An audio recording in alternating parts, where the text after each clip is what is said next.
Price Lord. Women for ജീസസിൻ്റെ അനുഗ്രഹിക്കപ്പെട്ട ഒരു സെക്ഷനിലേക്ക് എല്ലാ പ്രിയമുള്ളവരും പ്രാവശ്യയോട് വെൽക്കം ചെയ്യുകയാണ്. നമുക്ക് പ്രാർത്ഥിച്ച് ആരംഭിക്കാം. നമുക്ക് ചേർന്ന് പ്രാർത്ഥിക്കാം. പരിശുദ്ധ പിതാവേ, അനുഗ്രഹീതമാകുന്ന ഈ നല്ല സമയത്തിനായി ഞങ്ങൾ അങ്ങനെ സ്തുതിക്കുന്നു. പിന്നെയും നിൻ്റെ സന്നിധിയിൽ ഞങ്ങൾക്കൊന്നിച്ച് ഒരു പുതിയ ജീവിതാനുഭവം കൂടെ കർത്താവെ പബ്ലിഷ് ചെയ്യുവാതുകൊണ്ട് നീ ചെയ്ത കൃപയ്ക്കായി സ്തോത്രം. കർത്താവെ, ഞങ്ങളുടെ നടുവിലേക്ക് അവിടെ നയിച്ചിരിക്കുന്ന അവിടുത്തെ മകൾക്കായി ഞങ്ങൾ അങ്ങനെ സ്തുതിക്കുന്നു.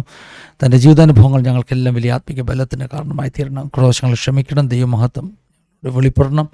ഞങ്ങളുടെ സിസ്റ്റർ നെറ്റ്വർക്ക് എല്ലാം കരങ്ങളിലേക്ക് ഏൽപ്പിക്കുന്നു. യേശുക്രിസ്തുവിൻ്റെ അധികാരമുള്ള നാമത്തിൽ എല്ലാ അന്ധകാരങ്ങളെയും ഞങ്ങൾ കർത്താവായ യേശുവിൻ നാമത്തിൽ ശാസിച്ച് അമർച്ച ചെയ്ത് വലിയ സ്പിരിച്വൽ ഫ്രീഡം ഈ വീഡിയോ കാണുന്ന ഓരോ നിൻ്റെ മക്കളുടെ മേൽ കൽപ്പിച്ചാക്കി പ്രാർത്ഥിക്കുന്നു. അങ്ങനെ സംഭവിച്ചിരിക്കൽ സ്തോത്രം. സകല മാനവമഹത്വത്തോടത്തേക്ക് യേശു മൂലം ഞങ്ങൾ താഴ്മയായി ചോദിക്കുന്നു, കേൾക്കുമാറാകണമേ. അമേൻ, അമേൻ, അമേൻ. ഇന്ന് നമ്മളോടൊപ്പം തൻ്റെ ജീവിതാനുഭവങ്ങൾ പങ്കുവെക്കാൻ എത്തിയിരിക്കുന്നത് കുവൈറ്റിൽ നിന്ന് പ്രിയ സിസ്റ്റർ ലിൻസി വർഗീസാണ്. പ്രിയ സിസ്റ്ററെ നമ്മൾ സ്നേഹത്തോടെ നമ്മുടെ ആസാദിയുടെ സെക്ഷനിലേക്ക് സ്വാഗതം ചെയ്യുന്നു. Praise Lord sister. Praise Lord sister. എന്താണ് വിശേഷം? സുഖമായിട്ടിരിക്കുന്നു. ചെയ്തേക്കുന്നത് അല്ലയോ? അതെ അതെ അതെ. ഓക്കെ സിസ്റ്ററെ, അങ്ങനെ നമുക്ക് ഒന്ന് പരിചയപ്പെടാം. നാട്ടിലെവിടെ സിസ്റ്റർ ജനിച്ചു വളർന്നത്, ഫാമിലിയെ പറ്റി, മാതാപിതാക്കളെ പറ്റി, സഹോദരങ്ങളെ പറ്റിയൊക്കെ ഒന്ന് പറയാം. ഞാൻ ജനിച്ചു വളർന്നത് ആലപ്പുഴ എന്ന സ്ഥലത്താണ്. ആലപ്പുഴ പുളുങ്ങുന്നെന്ന് പറയും. പുളുങ്ങുന്ന സ്ഥലത്ത്. അവിടെ എൻ്റെ പേരൻസ്, ഞങ്ങൾ 4 മക്കളാണ്. ഏറ്റവും മൂത്ത ആളാണ് ഞാൻ. ഇളയ 2 അനിയത്തിമാരും ഒരു ബ്രദറും ആയിരുന്നു. എൻ്റെ നേരെ ഞങ്ങളൊരു സാധാരണ ഫാമിലിയിൽ ജനിച്ചു വളർന്ന് വലിയ സാമ്പത്തികമായിട്ട് വലിയ ഇതില്ലാത്ത, മുന്നോട്ടമില്ലാത്ത ഒരു ഫാമിലിയിലാണ്. എൻ്റെ നേരെ ഇളയ അനിയത്തി നണ്ണാണ്, കന്യാസ്ത്രീയാണ്, ജഗദൽപൂരിൽ. അതിൻ്റെ ഇളയ അനിയത്തി കഴിഞ്ഞ വർഷം ഈ ലോകത്തിൽ നിന്ന് മാറ്റപ്പെട്ടു. എൻ്റെ ബ്രദർ ഇപ്പോൾ അബുദാബിയിലായിരിക്കുന്നു. പിന്നെ ഹസ്ബൻഡ് വീടും ആലപ്പുഴ തന്നെ, ചേന്നങ്കരി എന്ന് പറഞ്ഞ സ്ഥലത്താണ്. അവിടെ 5 മക്കളാണുള്ളത്. മൂത്ത സഹോദരി, അതിനുശേഷം 4 ആൺമക്കള്, 3ാമത്തെ ആളാണ് എൻ്റെ ഹസ്ബൻഡ്. ഞങ്ങളിപ്പം വീട് വെച്ചിരിക്കുന്നത് ചങ്ങനാശ്ശേരിയിൽ. ചേന്നങ്കേരി എന്നൊക്കെ പറയുമ്പോൾ എല്ലാം വെള്ളത്തിന്റെ സ്ഥലങ്ങളല്ലേ? കുട്ടനാടാണ്. കുട്ടനാട്. സിസ്റ്റർ വീടും കുട്ടനാട് ഭാഗമാണോ? അതെ അതെ, രണ്ടും കുട്ടനാട് ഭാഗങ്ങളാണ്. അടുത്തടുത്ത, അധിക ദൂരമില്ല. ഓക്കെ. ചേനങ്കേരി, കൈനങ്കേരി എന്നൊക്കെ കേട്ടിട്ടുണ്ട്. അതെ അതെ, അടുത്തടുത്ത സ്ഥലങ്ങളല്ലേ? അതെ അതെ. ശരി. എനിക്കൊന്ന് ആ സ്ഥലങ്ങളൊക്കെ കൂടുതലും കാത്തലിക് പ്രസൻസ് ഉള്ള സ്ഥലങ്ങളാണോ? അതെ അതെ, കാത്തലിക്സ് ആണ് കൂടുതൽ. പഴയ പള്ളികളൊക്കെ ഉണ്ട് അവിടെ? അതെ, ഒത്തിരി പള്ളികളാണ് കൂടുതൽ, കാത്തലിക്സ് കൂടുതലുള്ളത്. ഓരോ തുരുത്തിലും ആ ഏരിയയില് പെന്തക്കോസ്ത് അങ്ങനെ ചർച്ചുകളൊന്നുമില്ല. ശരി. കൂടുതലും ഹിന്ദുക്കളും കാത്തലിക്സുമാണ്. അപ്പോൾ നമുക്ക് ജീവിതാനുഭവങ്ങളൊക്കെ കേൾക്കാം. സിസ്റ്ററുടെ അനുഭവങ്ങളൊക്കെ, ചെറിയ പ്രായത്തിൽ തന്നെയുള്ള അനുഭവങ്ങളൊക്കെ പറയാം കേട്ടോ. സാനിക്ക് എന്തെങ്കിലും പറയാനുണ്ടോ? ഒരു മോനല്ലേ സിസ്റ്ററെ? അതെ അതെ, ഒരു മോൻ. എന്താ പഠിക്കുന്നേ? മോൻ ഇപ്പൊ 12th. സിസ്റ്റർ മോനും ഇപ്പം കുവൈറ്റിലായിരിക്കുന്നത്? അതെ, ഞങ്ങൾ മോനും കുവൈറ്റിലുണ്ട്. സിസ്റ്റർ, അന്നേരം ഇനി നമുക്ക് സാക്ഷ്യത്തിലേക്ക് കടക്കാം. സിസ്റ്റർക്ക് എല്ലാം പറയാം. ഓക്കെ. Praise Lord. ഇങ്ങനെ ഒരു അവസരം ലഭിച്ചതിന് ഞാൻ ദൈവത്തിന് നന്ദി കരയറ്റുന്നു. അതുപോലെ തന്നെ ഈ അവസരം തന്ന പാസ്റ്റർ ഫിന്നി പാസ്റ്ററിനോടും സിസ്റ്റർ സാന്തിയോടും ഞാൻ എൻ്റെ നന്ദി അറിയിച്ചു കൊള്ളുന്നു. എൻ്റെ വീട് ഞാൻ പറഞ്ഞുവല്ലോ, ആലപ്പുഴ പുളുങ്ങുന്ന എന്ന സ്ഥലത്താണ്. വളരെ സാധാരണ ഫാമിലിയിൽ ജനിച്ചു വളർന്നതായതുകൊണ്ട് ഞങ്ങൾക്ക് ഒത്തിരി സാമ്പത്തികമായ ഒത്തിരി ബുദ്ധിമുട്ടുകളിലൂടെയാണ് ഞങ്ങൾ കടന്നു വന്നത്. ഞാനുണ്ടായി ശേഷം എൻ്റെ അനിയത്തിമാരൊക്കെ, ഇളയത്തുങ്ങള് അധികം താമസിയാതെ തന്നെ ഉണ്ടായപ്പോഴത്തേക്ക് എല്ലാവരെയും കൂടെ നോക്കുവാൻ വീട്ടിൽ ബുദ്ധിമുട്ടായി. അപ്പോൾ എൻ്റെ അമ്മ വീട്ടിലേക്ക് എന്നെ അങ്ങോട്ട് പറഞ്ഞു വിട്ടു. അപ്പോൾ അവിടെ നേഴ്സറി തൊട്ട് ഞാൻ 12ാം ക്ലാസ് വരെ അമ്മ വീട്ടിലാണ് നിന്നാണ് പഠിച്ചത്. എന്നിരുന്നാലും എനിക്ക് എപ്പോഴും എൻ്റെ വീട്ടിൽ നിൽക്കാൻ ഭയങ്കര ആഗ്രഹമായിരുന്നു. അവിടെ എനിക്കൊരു കുറവും ഉണ്ടായിരുന്നില്ല. അപ്പച്ചനും അമ്മച്ചിയും ആൻറ്റിമാരും അങ്കിളുമാരും ഒക്കെ എന്നെ ഒത്തിരി നന്നായിട്ട് സ്നേഹിച്ച് കരുതി അങ്ങനെയാ ഞങ്ങൾ വളർന്നത്. എന്നാലും എനിക്ക് അമ്മയുടെ കൂടെ നിൽക്കണം. വീട്ടിലെ സഹോദരങ്ങളെയൊക്കെ അവിടെ അവധിക്ക് ചെല്ലുമ്പോൾ ഇവര് കളിക്കുകയും ചിരിക്കുകയും അങ്ങനെയൊക്കെ കാണുമ്പോൾ എനിക്ക് ഭയങ്കര കൊതിയായിരുന്നു അവരുടെ കൂടെ നിൽക്കാനായിട്ട്. ഇപ്പൊ അമ്മയോട് ഇങ്ങനെ പറയുമ്പോൾ അമ്മ പറയും, മോൻ അവിടെ നിന്ന് തന്നെ പഠിച്ചാൽ മതി, ഇങ്ങോട്ട് വന്നു കഴിഞ്ഞാൽ ഇത്ര എല്ലാവർക്കും കൂടെ പഠിക്കാനൊന്നും പറ്റത്തില്ല, അതിനുള്ള സാഹചര്യമില്ല, ഇവിടെ വന്ന് നിന്നാൽ ഇനിയും ചിലപ്പോൾ നമുക്ക് മുന്നോട്ട് അധികം പഠിക്കാനൊന്നും പറ്റത്തൊന്നുമില്ല, മോൻ അവിടെ നിന്ന് നന്നായിട്ട് പഠിച്ച് ഒരു ജോലിയൊക്കെ വാങ്ങിച്ച് ഇളയത്തുങ്ങളെയൊക്കെ നോക്കണം, മോനൊരു അമ്മയെ പോലെ നിൽക്കണം എന്നൊക്കെ പറഞ്ഞപ്പോൾ ഒരു 4ാം ക്ലാസ് തുടങ്ങി എനിക്കൊരു ആ ഒരു ആത്മഭാരം ഉണ്ടായിരുന്നു. അതെ, ഞാൻ വേണം എൻ്റെ വീടിനെ നോക്കാൻ, എനിക്ക് ഇളയത്തങ്ങളുണ്ട്, വീട്ടുകാരുടെ കഷ്ടപ്പാടിനൊക്കെ ഞാൻ വേണം ജോലിയിൽ എവിടെയെങ്കിലും ജോലിയായിട്ട് അവരെ സഹായിക്കാൻ എന്നുള്ള ആ ഒരു ഇത് കാരണം ഞാൻ പിന്നീടൊന്നും പറഞ്ഞില്ല, അവിടെ തന്നെ നിന്നു. അമ്മ എന്നെ ഇടയ്ക്ക് കാണാൻ വന്നിട്ട് പോകുമ്പോൾ ഞാൻ പോയി കഴിയുമ്പോൾ ഓടി ബാത്റൂമിൽ പോയിട്ട് ആരും കാണാതെ കരയുമായിരുന്നു. ഒരിക്കലും എനിക്ക് അവിടെ ഒരു കുറവും ഉണ്ടായിരുന്നില്ല. പക്ഷെ എനിക്ക് അമ്മയുടെയും സഹോദരങ്ങളുടെ ആ സ്നേഹത്തിന് വേണ്ടി ഞാൻ ഒത്തിരി കൊതിച്ചിരുന്നു.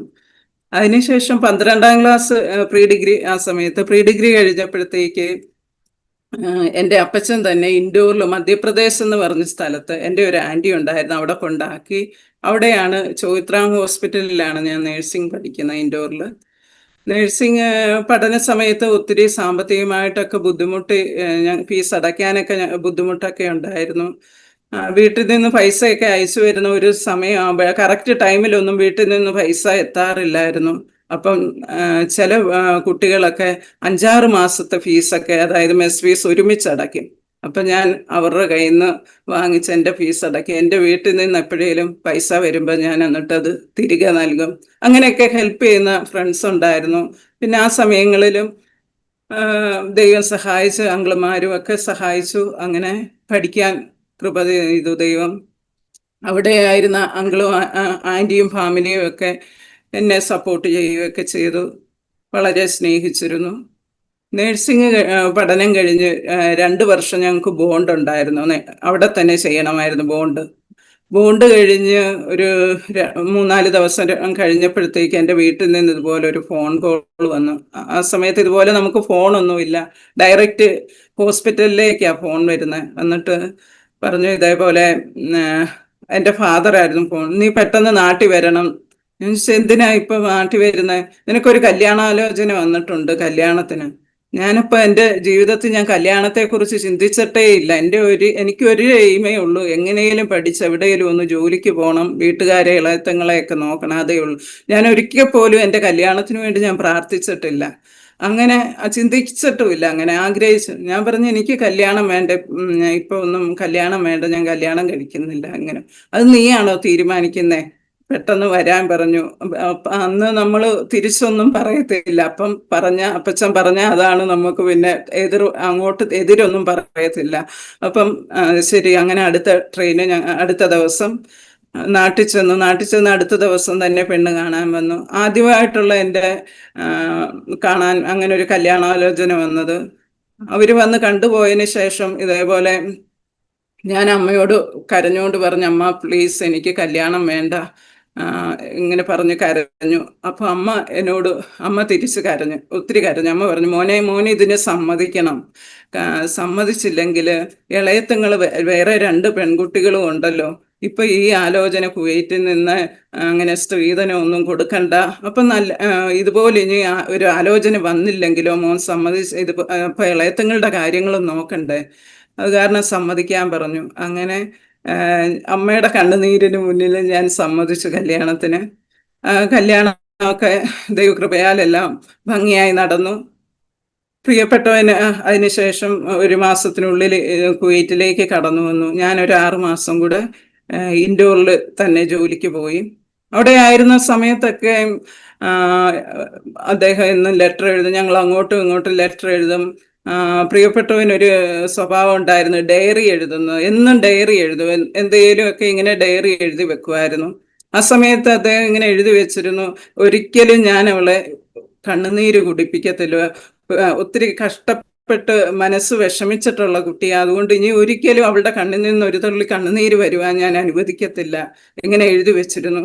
ആ ഡയറിയൊക്കെ ഇപ്പോഴും എൻ്റെ കയ്യിലുണ്ട്. ആമേൻ, സ്തോത്രം. അത് കഴിഞ്ഞ് 6 മാസം കഴിഞ്ഞപ്പോൾ എന്നെ ഈ ദേശത്തേക്ക് കൊണ്ടുവന്നു. ഇവിടെ ഇപ്പോൾ ഹസ്ബൻഡിൻ്റെ സിസ്റ്റർ ത്രേസ്യാമ തോമസ്. പിന്നെ സിസ്റ്ററിൻ്റെ ഹസ്ബൻഡ് ഇവിടെ പീസ് ഫെലോഷിപ്പ് ചർച്ചിലെ പാസ്റ്ററാണ്, പാസ്റ്റർ മാത്യു തോമസ്. പിന്നെ അവർ ഫാമിലി ആയിട്ട് ഇവിടെ ഉണ്ടായിരുന്നു. അതുപോലെ തന്നെ ഹസ്ബൻഡിൻ്റെ ബ്രദറും ഇവിടെ ഉണ്ടായിരുന്നു. ഇവിടെ വന്ന് 2 ദിവസം കഴിഞ്ഞപ്പോൾ ഇതുപോലെ ചേച്ചി എന്നോട് പറഞ്ഞു, നാത്തൂൻ ചേച്ചി പറഞ്ഞു, നമുക്കൊരു പ്രയറിന് പോകാം എന്ന് പറഞ്ഞ് എന്നെ ഒരു പ്രയറിന് കൊണ്ടുപോയി. ആ പ്രയർ ലേഡീസ് മീറ്റിംഗ് ആയിരുന്നു. ലേഡീസ് മീറ്റിങ്ങിൻ്റെ പ്രയർ അവിടെ ചെന്ന് അപ്പം ഞാൻ ആദ്യം പ്രതീക്ഷിക്കുന്ന കാത്തലിക്സ് പ്രയറൊക്കെ ആയിരിക്കും എന്നൊക്കെ വെച്ചാണ് ചേച്ചിയുടെ കൂടെ പോകുന്നത്. അവിടെ ചെന്നപ്പോൾ ആകെ കയ്യടി, ബഹളം, പ്രാർത്ഥന, ഉച്ചത്തിൽ പ്രാർത്ഥന, ഇതൊന്നും ഞാൻ ഇതിന് മുന്നേ ഇങ്ങനെ കണ്ടിട്ടില്ല. ഇങ്ങനെ ഒരു സിറ്റുവേഷൻ വന്നിട്ടില്ല. എനിക്ക് ഭയങ്കര ഒരു അസ്വസ്ഥത തോന്നി. ഇതെന്താ ഇങ്ങനെ പ്രാർത്ഥിക്കുന്നത്? മനസ്സിൽ പ്രാർത്ഥിച്ചാലും ദൈവത്തിന് കേൾക്കാൻ വയ്യയോ? ഇങ്ങനെ പ്രാർത്ഥിച്ചാലേ കേൾക്കത്തുള്ളൂ എന്നൊക്കെയുള്ള ചിന്തകളുമായിട്ട് ഞാൻ അവിടെ ഇരുന്നു. എല്ലാവരും കൈയടിച്ച് പ്രാർത്ഥിച്ചപ്പോൾ ഞാനിങ്ങനെ കൈ കെട്ടി അവിടെ ഇരുന്നു. അറിയാതെ പോലും ഒന്ന് കൈയടിക്കരുതെന്നുള്ള രീതിയിൽ ഞാൻ കൈ കെട്ടി അവിടെ ഇരുന്നു. എല്ലാവരും നന്നായിട്ട് പ്രാർത്ഥിക്കുന്നതൊക്കെ നോക്കിയിരുന്നു. തിരിച്ചു വന്നു. വീണ്ടും ഇതുപോലെ ചേച്ചി എന്നെ ഓരോ പ്രയറിനൊക്കെ കൊണ്ടുപോകുമായിരുന്നു. അങ്ങനെ പതുക്കെ പതുക്കെ ദൈവവചനം എന്നോട് ക്രിയ ചെയ്യാൻ തുടങ്ങി. ദൈവവചനം എന്നോട് സംസാരിക്കാൻ തുടങ്ങി. അപ്പോൾ എനിക്ക് മനസ്സിലായി, ഹല്ലേലൂയ സ്തോത്രം, തപ്പിനോടും നൃത്തത്തോടും കൂടി യഹോവയെ സ്തുതിക്കുക. ഹല്ലേലൂയ സ്തോത്രം, ഉച്ചനാദമുള്ള കൈത്താളങ്ങളോടെ യഹോവയെ സ്തുതിക്കണം. അത്യുച്ചനാദമുള്ള കൈത്താളങ്ങളോടെ യഹോവയെ സ്തുതിക്കണം. ജീവനുള്ളതൊക്കെയും യഹോവയെ ഈ വചനമൊക്കെ എനിക്ക് ഹല്ലേലൂയ എൻ്റെ ഉള്ളിൽ ക്രിയ ചെയ്യാൻ തുടങ്ങി.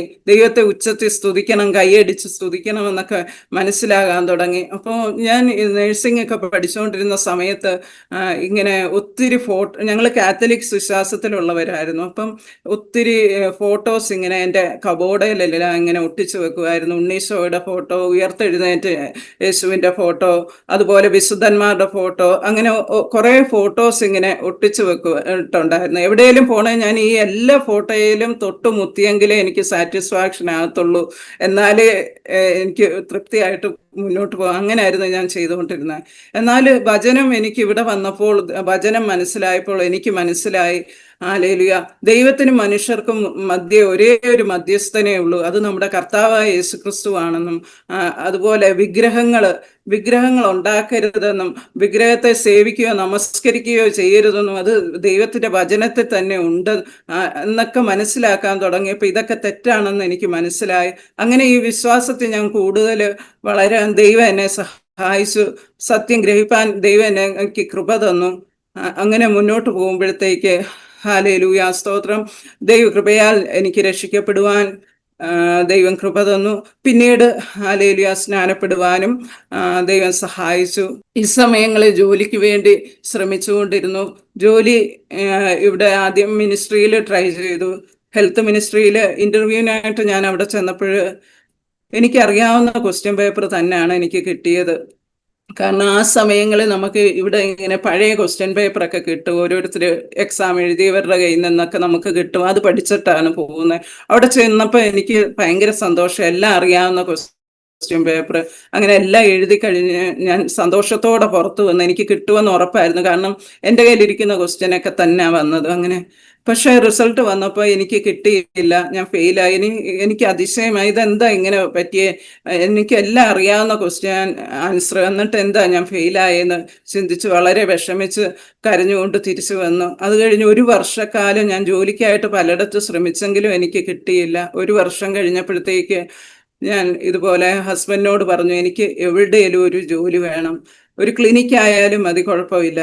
അങ്ങനെ ഇവിടെ ഒരു ഡെന്റൽ ക്ലിനിക്ക് കുറച്ചധികം ദൂരമുണ്ട്. അവിടെ ഞങ്ങൾ ടാക്സി പിടിച്ച് പോവുക. അവിടെ അധികം സാലറി ഒന്നുമില്ല. 2 ഷിഫ്റ്റ് ഡ്യൂട്ടിക്ക് ദിവസവും പോകണം. രാവിലെ പോയി ഉച്ചയ്ക്ക് വന്നിട്ട് വൈകുന്നേരം പിന്നെയും പോയി രാത്രിയാകുമ്പോൾ തിരിച്ചു വരുന്നത്. അധികം സാലറിയും ഇല്ല. അങ്ങനെ ഒരു സാഹചര്യത്തിൽ അവിടെ ചെന്നു. ഹസ്ബൻഡുമായിട്ട് ചെന്ന് ഇൻ്റർവ്യൂവിന് വേണ്ടി വെയിറ്റ് ചെയ്തിരുന്നു. കുറേ അധികം സമയം കഴിഞ്ഞിട്ട് ഇവർ എന്നെ വിളിക്കുന്നില്ല. ഡോക്ടർ ഭയങ്കര തിരക്കാണ്. പിന്നെ അവിടെ ഇരുന്ന് വെയിറ്റ് ചെയ്തിരുന്നിട്ട് ഹസ്ബൻഡ് എന്നെ അടുത്ത് അവിടെ നിന്ന് എണീറ്റ് പോയി ലിഫ്റ്റ് ഓണാക്കി. നീ വരുന്നുണ്ടോ തിരിച്ച്? ഞാൻ പോവുകയെന്നും പറഞ്ഞ് ഹസ്ബൻഡ് ഇഞ്ഞ് ഇറങ്ങിപ്പോന്നു. പുറകെ ഞാനും ഇഞ്ഞ് പോന്നു. എനിക്ക് ഭയങ്കര വിഷമമായി. ഞാൻ ചോദിച്ചു, ഇത്രയും ദൂരം നമ്മൾ ടാക്സി പിടിച്ച് വന്ന് അറ്റ്ലീസ്റ്റ് ഡോക്ടറെ ഒന്ന് കണ്ടിട്ട് നമുക്ക് പോകരുതായിരുന്നു, എന്തിനാ ഇങ്ങനെ പോണേന്നൊക്കെ ചോദിച്ച് ഹസ്ബൻഡിനോടും എനിക്ക് വിഷമം തോന്നി, ദേഷ്യം തോന്നി, പിറുപിറുത്ത് ദൈവത്തോടും പരാതിയൊക്കെ പറഞ്ഞ് ഞാൻ തിരിച്ചു വന്നു. ഇതിനോടിടയ്ക്ക് ഞാൻ social affairs, ministry of social അഫയേഴ്സിൽ ഒരു ഇൻ്റർവ്യൂ അറ്റൻഡ് ചെയ്തിരുന്നു. എന്നാൽ അവിടെ നിന്നൊന്നും എനിക്ക് ഒരു ഹോപ്പില്ലായിരുന്നു, വിളിച്ചില്ലായിരുന്നു. അത് കാരണം അത് ഒരു പ്രതീക്ഷയേ ഇല്ലായിരുന്നു. ഇവിടെ പോയിട്ട് തിരിച്ചു വന്ന് കുറച്ച് ദിവസങ്ങൾ കഴിഞ്ഞപ്പോഴത്തേക്ക് എന്നെ ഈ മിനിസ്ട്രി ഓഫ് സോഷ്യൽ അഫയേഴ്സിൽ നിന്ന് വിളിച്ചു വന്ന് ഫോർമാലിറ്റീസ് സ്റ്റാർട്ട് ചെയ്യാൻ. അപ്പോഴാണ് എനിക്ക് മനസ്സിലായത് ദൈവം നമ്മളെ കരുതുന്ന വിധങ്ങൾ എന്തൊക്കെ. നമ്മൾ പലതിനെ ചൊല്ലി വിലപിക്കും, ഇതെനിക്ക് കിട്ടിയില്ലല്ലോ, നമ്മുടെ ആഗ്രഹങ്ങൾ ചെറുത്, അതിനേക്കാളും വലുതായ ദൈവം നമുക്ക് വേണ്ടി ഒരുക്കിയിട്ടുണ്ട്. ഹല്ലേലൂയ. അതെ, ഹല്ലേലൂയ, സ്തോത്രം. വചനത്തിൽ പറയുന്നുവല്ലോ, എൻ്റെ വിചാരങ്ങൾ നിങ്ങളുടെ വിചാരമല്ല, നിങ്ങളുടെ വഴികൾ എൻ്റെ വഴികളുമല്ല എന്ന് യഹോവ അരുളിച്ചെയ്യുന്നു. ആകാശം ഭൂമിക്ക് മീതെ ഉയർന്നിരിക്കുന്നത് പോലെ എൻ്റെ വഴികൾ നിങ്ങളുടെ വഴികളിലും എൻ്റെ വിചാരങ്ങൾ നിങ്ങളുടെ വിചാരങ്ങളിലും ഉയർന്നിരിക്കുന്നു. അത് ദൈവത്തിന് നമ്മളെക്കുറിച്ച് വലിയ പ്ലാനും പദ്ധതിയുണ്ട്. ഹല്ലേലൂയ. എന്നാൽ ചില സമയങ്ങളിൽ നമുക്ക് ഹല്ലേലൂയ അതൊക്കെയും വിഷമമായിട്ട് തോന്നും. ചില അനുഭവങ്ങളിലൂടെ തടസ്സങ്ങൾ വരുമ്പോൾ, മുന്നേ തടസ്സങ്ങൾ വരുമ്പോൾ, കിട്ടാതെ വരുമ്പോൾ നമുക്ക് വേദന തോന്നും. എന്നാൽ പിന്നീട് അത് നന്മയ്ക്കായിരുന്നുവെന്ന് പിന്നെ നമുക്ക് മനസ്സിലാവും. ഹല്ലേലൂയ, സ്തോത്രം. നമ്മളെക്കുറിച്ചെല്ലാം നന്നായി അറിയുന്ന ഒരു ദൈവമുണ്ട്. ഹല്ലേലൂയ. നമുക്ക് ഇന്നത്തെ കാര്യവും ഇന്നലത്തെ കാര്യവും മാത്രമേ അറിയത്തുള്ളൂ. എന്നാൽ നമ്മുടെ ഇന്നലകളെയും ഇന്നും നാളെ എല്ലാം അറിയുന്ന ഒരു ദൈവമുണ്ട്. ഹല്ലേലൂയ, സ്തോത്രം. അതെനിക്ക് മനസ്സിലായി. ഇപ്പോൾ എൻ്റെ വിശ്വാസം ഒന്നുകൂടെ വർദ്ധിച്ചു. അതെ, ഹല്ലേലൂയ, സ്തോത്രം. അങ്ങനെ ഹല്ലേലൂയ അവിടെ നിന്ന് 1 വർഷത്തോളം എടുത്ത് ഫോർമാലിറ്റീസ് കഴിഞ്ഞ് ജോലിക്ക് കയറാനായിട്ട് 2000-ലാണ് ഞങ്ങളുടെ കല്യാണം കഴിഞ്ഞത്. 2001 ഞാനിവിടെ ഈ ദേശത്ത് കടന്നു വന്നു. 2003 2 വർഷം കഴിഞ്ഞിട്ടാണ് ഞാൻ ജോലിക്ക് കയറുന്നത്. അങ്ങനെ സോഷ്യൽ അഫയേഴ്സ് ഹോസ്പിറ്റലിൽ ഞാൻ ജോലിക്ക് കയറി കഴിഞ്ഞ് ഞങ്ങൾ 1 വർഷം കഴിയാതെ ലീവ് കിട്ടത്തില്ല. അടുത്ത വർഷം, അതായത് 2004 ഡിസംബറിൽ നമുക്ക് ലീവിന് പോകാം എന്നൊക്കെ ഞങ്ങളിങ്ങനെ ഒത്തിരി പ്ലാനും പദ്ധതിയായിട്ട് ഞങ്ങൾ ഹസ്ബൻഡും ഞാനും ഒത്തിരി ഇങ്ങനെ മുന്നോട്ടുള്ള കാര്യങ്ങൾ പറയുന്നവരായിരുന്നു. ഇങ്ങനെ ആശയോടെ ഓരോന്നിങ്ങനെ നമുക്ക് നാട്ടിൽ പോയി അങ്ങനെ ചെയ്യണം ഇങ്ങനെ ചെയ്യണം, അങ്ങനെ ഒത്തിരി പ്ലാനും പദ്ധതികൾ വിടുന്ന ആൾക്കാരായിരുന്നു ഞങ്ങൾ. അങ്ങനെ പറഞ്ഞിരിക്കുമ്പോൾ 2004 മെയ്യിൽ, അതായത് മെയ് 19, 20 എനിക്ക് നൈറ്റ് ഡ്യൂട്ടി ആയിരുന്നു. നൈറ്റ് ഡ്യൂട്ടിയുടെ സമയത്ത് ഞങ്ങൾക്ക് ഡ്യൂട്ടിക്ക് പോകേണ്ടത് 6 o'clock ആയിരുന്നു നൈറ്റ് ഡ്യൂട്ടിക്ക്. എന്നാൽ തിരിച്ചു വരുന്നത് രാവിലെ 8 മണിക്ക്. അപ്പം ഞാൻ പോയി കഴിഞ്ഞാൽ ഹസ്ബൻഡ് വീട്ടിൽ വരുന്നത്, അത് കഴിഞ്ഞ് ഞാൻ വരുമ്പോഴത്തേക്ക് ഹസ്ബൻഡ് ഓൾറെഡി ഡ്യൂട്ടിക്ക് പോയിട്ടുണ്ടായിരിക്കും. അങ്ങനെ 2 ദിവസം ഞങ്ങൾക്ക് കാണാൻ സാധിച്ചില്ല. 3-ാമത്തെ ദിവസം ഫ്രൈഡേ പ്രയറുള്ള ദിവസം ഞാൻ പ്രയറിന് പോയില്ല. ഹസ്ബൻഡിന് ആയിട്ട് ഇരിക്കാം എന്നുള്ള രീതിയിൽ ഹസ്ബൻഡിനെ കൂടി ഇരിക്കാമെന്നും പറഞ്ഞ് അങ്ങനെ ഇരുന്നു. ദൈവത്തിന് കൊടുക്കേണ്ട മഹത്വം ദൈവത്തിന് നമ്മൾ കൊടുക്കണം. ഹല്ലേലൂയ, സ്തോത്രം. എനിക്കത് ഹല്ലേലൂയ, സ്തോത്രം പിന്നീടുള്ള കാലങ്ങളിലാണ് മനസ്സിലായത്. അത് എനിക്ക് എല്ലാറ്റിനും ഉപരി കല്യാണം കഴിഞ്ഞ് എന്നെ സ്നേഹിക്കുന്ന ഒരു ഭർത്താവിനെ കിട്ടിയപ്പോൾ ഞാൻ വിചാരിച്ചു ഏറ്റവും എൻ്റെ എല്ലാ സന്തോഷവും എൻ്റെ ഏറ്റവും പ്രിയപ്പെട്ട ഹസ്ബൻഡായിരുന്നു. അതെ, ദൈവത്തെക്കാൾ ഉപരി നമ്മൾ മറ്റൊന്നിനെയും സ്നേഹിക്കരുത്. അതെ, മക്കളെയോ സമ്പത്തിനെയോ ഭർത്താവിനെയോ എല്ലാത്തിനേക്കാൾ ഉപരിയായി നമ്മൾ ദൈവത്തെ സ്നേഹിക്കണം. 21-ാം തീയതി പ്രയറിനൊന്നും പോകാതെ ഞങ്ങൾ വീട്ടിലിരുന്നു. 22-ാം തീയതി ഇതുപോലെ ഹസ്ബൻഡ് ഡ്യൂട്ടിക്ക് പോയി. എനിക്ക് മോർണിംഗ് ഡ്യൂട്ടി ആയിരുന്നു. മോർണിംഗ് ഡ്യൂട്ടി കഴിഞ്ഞ് ഞാൻ വരുന്ന വഴിക്ക് എനിക്ക് ഭയങ്കര ഒരു എന്തൊക്കെയോ അസ്വസ്ഥതകൾ തോന്നുന്നുണ്ടായിരുന്നു അന്നത്തെ ദിവസം. എന്താന്നൊക്കെ ഇങ്ങനെ ചിന്തിച്ചു വീട്ടിൽ വന്നു. അന്ന് 6 മണി ആയപ്പോഴത്തേക്ക്, 6 മണി എല്ലാ ദിവസവും 6 മണിക്കാണ് ഹസ്ബൻഡ് വീട്ടിലെത്തുന്നത്. 6 മണി ആയപ്പോഴത്തേക്ക് ഞാനിങ്ങനെ ചായയൊക്കെ ഇട്ട് ഹസ്ബൻഡ് വരാൻ വെയിറ്റ് ചെയ്തിരുന്നപ്പോഴത്തേക്ക് ഒരു ഫോൺ കോൾ വന്നു. ഹസ്ബൻഡ് ചേട്ടൻ്റെ ജോയിച്ചൻ ഇങ്ങനെ പറഞ്ഞപ്പോഴാണ് ഞാൻ വിചാരിച്ചു ആളെ വിളിക്കാനായിരിക്കും എന്ന്. ഞാൻ പറഞ്ഞു ഇല്ല, ഇപ്പം എത്തത്തേ ഉള്ളൂ, വന്നിട്ടില്ല ഇങ്ങനെ പറഞ്ഞു. അതല്ല, ജോയിച്ചന് ചെറുതായിട്ടൊന്ന് ഷോക്ക് അടിച്ചു. ഹസ്ബൻഡിൻ്റെ പേര് ജോയിച്ചൻ എന്നാണ്, ഒഫീഷ്യൽ നെയിം വർഗീസ് ജോസഫ് എന്നാണ്. അപ്പോൾ ജോയിച്ചന് ഇതുപോലെ ചെറുതായിട്ടൊന്ന് ഷോക്ക് അടിച്ചെന്ന് പറഞ്ഞു. അപ്പോഴത്തേക്ക് ഞാൻ കരയാൻ തുടങ്ങി. അത് അങ്ങനെ ഇല്ല, കുഴപ്പമൊന്നുമില്ല, ചെറിയൊരു ഷോക്ക് അടിച്ചതാ. പക്ഷെ ഇവിടെ ആ സമയത്ത് അമേരിക്കൻ മിലിറ്ററി ക്യാമ്പിലായിരുന്നു ഹസ്ബൻഡ് വർക്ക് ചെയ്തിരുന്നത്. ആ, ബദർമുള എന്ന കമ്പനിയിൽ വർക്ക് ചെയ്തിരുന്നു. അവരുടെ കോൺട്രാക്ട് വർക്കിലാണ്. അവരുടെ വർക്ക് ആ സമയങ്ങളിൽ നടന്നുകൊണ്ടിരുന്ന ഇവിടുത്തെ കുവൈറ്റ് ബോർഡറിൽ അമേരിക്കൻ മിലിറ്ററി ക്യാമ്പിലായിരുന്നു വർക്ക് നടന്നുകൊണ്ടിരുന്നത്. അവിടെയായിരുന്നു. അപ്പം അവിടെ വെച്ച് ഇത് സംഭവിച്ചതുകൊണ്ട് അവർ വിടുന്നില്ല, അവിടെ ഒരു 24 hours ഒബ്സർവേഷന് വെക്കണമെന്ന് പറഞ്ഞു. അല്ലാതെ കുഴപ്പമൊന്നുമില്ല എന്ന് പറഞ്ഞു. എങ്കിലും എനിക്ക് വിഷമമായി. അപ്പൊ ഞാനും വിചാരിച്ച് ശരിയായിരിക്കും, ഇവിടെ വെച്ചൊക്കെ സംഭവിച്ചുകൊണ്ട് അവർക്ക് ഒബ്സർവേഷൻ വെക്കണമായിരിക്കും എന്ന് ചിന്തിച്ചു.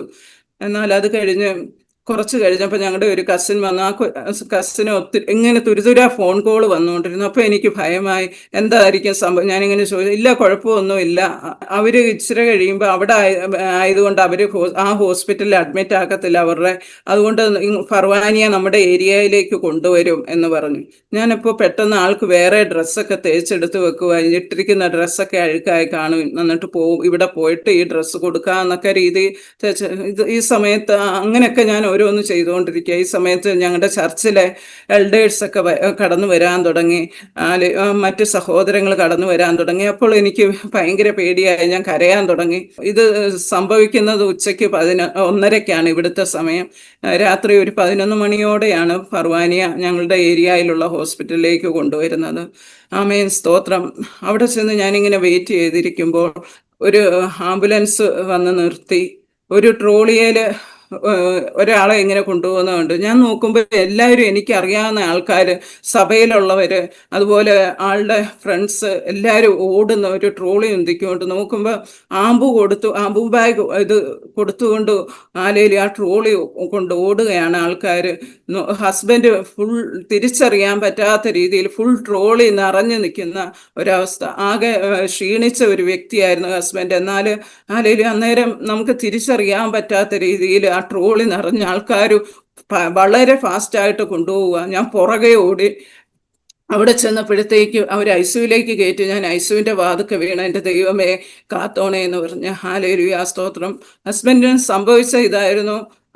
അമേരിക്കൻ മിലിറ്ററി ക്യാമ്പിൽ അദ്ദേഹം വർക്ക് ചെയ്തുകൊണ്ടിരുന്നു. അപ്പോൾ അവിടെ ഒരു ഇലക്ട്രിക് പാനൽ ഉണ്ടായിരുന്നു, ഹൈ വോൾട്ടിൻ്റെ പാനൽ ബോർഡ് ഉണ്ടായിരുന്നു. ഭയങ്കര ഹൈ വോൾട്ടിൻ്റെ ഇതായിരുന്നു. അവത്തെ പവർ ഉണ്ടെന്ന് അറിയാതെ തലേദിവസം വരെ അതിൽ പവർ ഇല്ലായിരുന്നു. എന്നാൽ ഉണ്ടെന്നറിയാതെ അവത്തെ പിടിച്ച് താഴേന്ന് ഇരിക്കാനോ എന്തോ വർക്ക് ചെയ്യാൻ നോക്കിയപ്പോഴത്തേക്ക് അവത്തെ പിടിച്ച് ഇരുന്ന് പോയി. അപ്പം അടുത്തുള്ളവർ പെട്ടെന്ന് അറിഞ്ഞില്ല. ഉടനെ ആളുടെ ദേഹത്ത് മുട്ടിയപ്പോൾ ആ ആള് തെറിച്ചപ്പോഴാണ് മനസ്സിലായ, ഷോക്ക് അടിച്ചിരുന്നത്. പെട്ടെന്ന് അത് അവിടെ മാറ്റാനായിട്ട് അവർക്കൊന്നും കിട്ടിയില്ല. ഒന്ന് തടി കഷ്ണോ അങ്ങനെയൊന്നും. ഇതൊരു ഡിസേർട്ട് ഏരിയ പോലെ ആയതുകൊണ്ട് അവർക്കൊന്നും കിട്ടിയില്ല. കുറച്ച് അധിക ദൂരം നടന്നിട്ടാണ് ഇതിൻ്റെ മെയിൻ സ്വിച്ച് ഓഫ് ആക്കാൻ ഇവർ ട്രൈ ചെയ്തപ്പം കുറച്ചുകൂടെ മാറി ആണ് ഇതിൻ്റെ മെയിൻ സ്വിച്ചൊക്കെ ഇത് ചെയ്യുന്ന സ്ഥലമുള്ളത്. അവിടെ ചെന്ന് അത് തുറക്കാൻ നോക്കിയപ്പോൾ അത് പൂട്ടിയിരിക്കുക. പിന്നെ അതിൻ്റെ ചാവി എടുത്തുകൊണ്ട് വന്ന് അത് തുറക്കാനൊക്കെ കുറേ അധികം സമയമെടുത്തു. മോർ ദാൻ 10 minutes സമയമെടുത്തു. അപ്പോൾ അത്രയും സമയം ഇങ്ങനെ പിടിച്ചിരുന്നപ്പോഴത്തേക്ക് ഹൈ വോൾട്ടേജ് കറണ്ട് ചെന്നിട്ട് ഹസ്ബൻഡിന് അതിന് ഓഫ് ചെയ്തപ്പം എടുക്കുമ്പോൾ ഒന്നുമില്ല, കാർഡിയാക് അറസ്റ്റുമായി മരിച്ച ഒരവസ്ഥയായിരുന്നു. ഹൈപ്പോക്സിക് ബ്രെയിൻ ഇഞ്ചറി ആയി. ബ്രെയിനിൻ്റെ ഒരു 3/4 ഭാഗത്തോളം അദ്ദേഹത്തിൻ്റെ ഡാമേജ് ആയി. അതുപോലെ അവിടെ കാർഡിയാക് അറസ്റ്റും സംഭവിച്ചു. അത് അമേരിക്കൻ മിലിറ്ററി ക്യാമ്പ് ആയതുകൊണ്ട് അവിടെ തന്നെ അവർ ഫസ്റ്റ് എയ്ഡ് കൊടുത്ത് അവർ ഇൻറ്റുബേറ്റ് ചെയ്തു. അവിടുന്ന് അവരുടെ ഹെലികോപ്റ്ററിൽ, അവിടെ ഹോസ്പിറ്റലില്ല, അവിടുന്ന് അവരുടെ ഹെലികോപ്റ്ററിൽ അവർ ഇവിടുത്തെ ഡിഫൻസ് ഹോസ്പിറ്റലിൽ അഡ്മിറ്റാക്കി, ഇവിടുത്തെ സോൾജേഴ്സിൻ്റെ ഹോസ്പിറ്റലിൽ അഡ്മിറ്റാക്കി വെന്റിലേറ്ററിൽ ഇട്ടു. അങ്ങനെ ആണ് വൈകുന്നേരം രാത്രിയോടുകൂടി അവർ ഫർവാനിയ ഹോസ്പിറ്റലിലേക്ക് കൊണ്ടുവരുന്നത്. വിത്ത് വെന്റിലേറ്റർ സപ്പോർട്ടോടുകൂടിയാണ് ആംബുലൻസ് അവർ കൊണ്ടുവന്ന് പിന്നെ ആംബു കൊടുത്ത് ഐസിയുലേക്ക് കയറ്റുന്നത്. ഞാൻ ഒട്ടും പ്രതീക്ഷിച്ചിരുന്നില്ല. എൻ്റെ ജീവിതത്തിൽ ഞാൻ ഇങ്ങനെ കേട്ടിട്ട് പോലുമില്ല ഷോക്ക് അടിച്ച് ഇങ്ങനെ ആകുമെന്ന്. എന്നാൽ അതിനുശേഷം ഞാൻ അകത്തേക്ക് അതിനുശേഷം ഡോക്ടർ ഇറങ്ങി വന്നു. ആരാ കൂടെയുള്ളതെന്ന് ചോദിച്ചപ്പോൾ ഹസ്ബൻഡ് ചേട്ടൻ അങ്ങോട്ട് ചെന്ന് പറഞ്ഞു, nothing, just wait, we will try, no hope എന്ന് പറയുന്ന കേൾക്കുന്നത്. ഞാൻ അപ്പോഴത്തേക്ക് അലറി കൂവി അവിടെ തറയിലോട്ട് വീണു. ആമേൻ, സ്തോത്രം, ഹല്ലേലൂയ. ദൈവമേ ഇനി എന്താ ചെയ്യുന്നതെന്നറിയാതെ ഞാൻ ദൈവത്തോട് നിലവിളിച്ച് ഞാൻ പ്രാർത്ഥിച്ച് അവിടെ തറയെ വീണു. എൻ്റെ കൂടെ ഞങ്ങളുടെ വിശ്വാസികളും ഒക്കെ ഉണ്ടായിരുന്നു. അവരെല്ലാവരും എന്നെ ഒത്തിരി ആശ്വസിപ്പിച്ചു. അതിനുശേഷം എന്നെ ഒന്ന് കയറി കാണാൻ അകത്തേക്ക് കയറ്റി. കയറി കഴിഞ്ഞ് കണ്ടപ്പോൾ എനിക്ക് ഒട്ടും സഹിച്ചില്ല. നമുക്ക് അല്ലെങ്കിൽ ഒട്ടും പ്രതീക്ഷയില്ലാത്ത രീതിയിലാണ് മോണിറ്റർ പോകുന്നത്. ആള് ഫുൾ സപ്പോർട്ട്, ഓരോരോ ഇൻഫ്യൂഷൻസ് ഒക്കെ കൊടുത്ത് സപ്പോർട്ടോടുകൂടി വെന്റിലേറ്ററിൽ അവിടെ വന്ന് അവർ റീഇൻറ്റുബേറ്റ് ചെയ്തു. മോണിറ്ററൊക്കെ നോക്കിയാൽ നമുക്കൊരു ഹോപ്പും ഇല്ല. അങ്ങനെ ആള് ഭയങ്കര ഭാരത്തോടെ ഞാൻ അവിടെ ഉറക്കെ കരഞ്ഞു. അവരെന്നെ പിന്നെ ICU ആയതുകൊണ്ട് അവിടെ നിർത്തത്തില്ല, പുറത്തു പോകാൻ പറഞ്ഞ് അങ്ങനെ പുറത്തു വന്നു. തിരിച്ചെന്നെ ഹല്ലേലൂയ സ്തോത്രം, ഞങ്ങളുടെ സഭയിൽ തന്നെ ഒരു ഫാമിലി എന്നെ അവരുടെ വീട്ടിലേക്ക് കൊണ്ടുപോയി. ആ സമയത്ത് ഹസ്ബൻഡ്, പെങ്ങള്, പാസ്റ്ററും ഫാമിലിയൊക്കെ നാട്ടിൽ മക്കളെ ചേർക്കാനായിട്ട് നാട്ടിൽ കടന്നു പോയതായിരുന്നു. അവർ പോയി 2 ദിവസം കഴിഞ്ഞപ്പോഴാണ് ഇങ്ങനെ സംഭവിക്കുന്നത്. അപ്പോൾ ഞങ്ങളുടെ ഹാലേലിയ സഭയിലെ ഒരു അങ്കിളിൻ്റെ ആൻറ്റിയുടെയും വീട്ടിൽ എന്നെ അവർ കൊണ്ടുപോയി. രാത്രി മുഴുവൻ അവരെന്നെ ആശ്വസിപ്പിക്കാൻ ശ്രമിച്ചു. എൻ്റെ തലയിൽ കൈവച്ച് പ്രാർത്ഥിക്കുന്നു.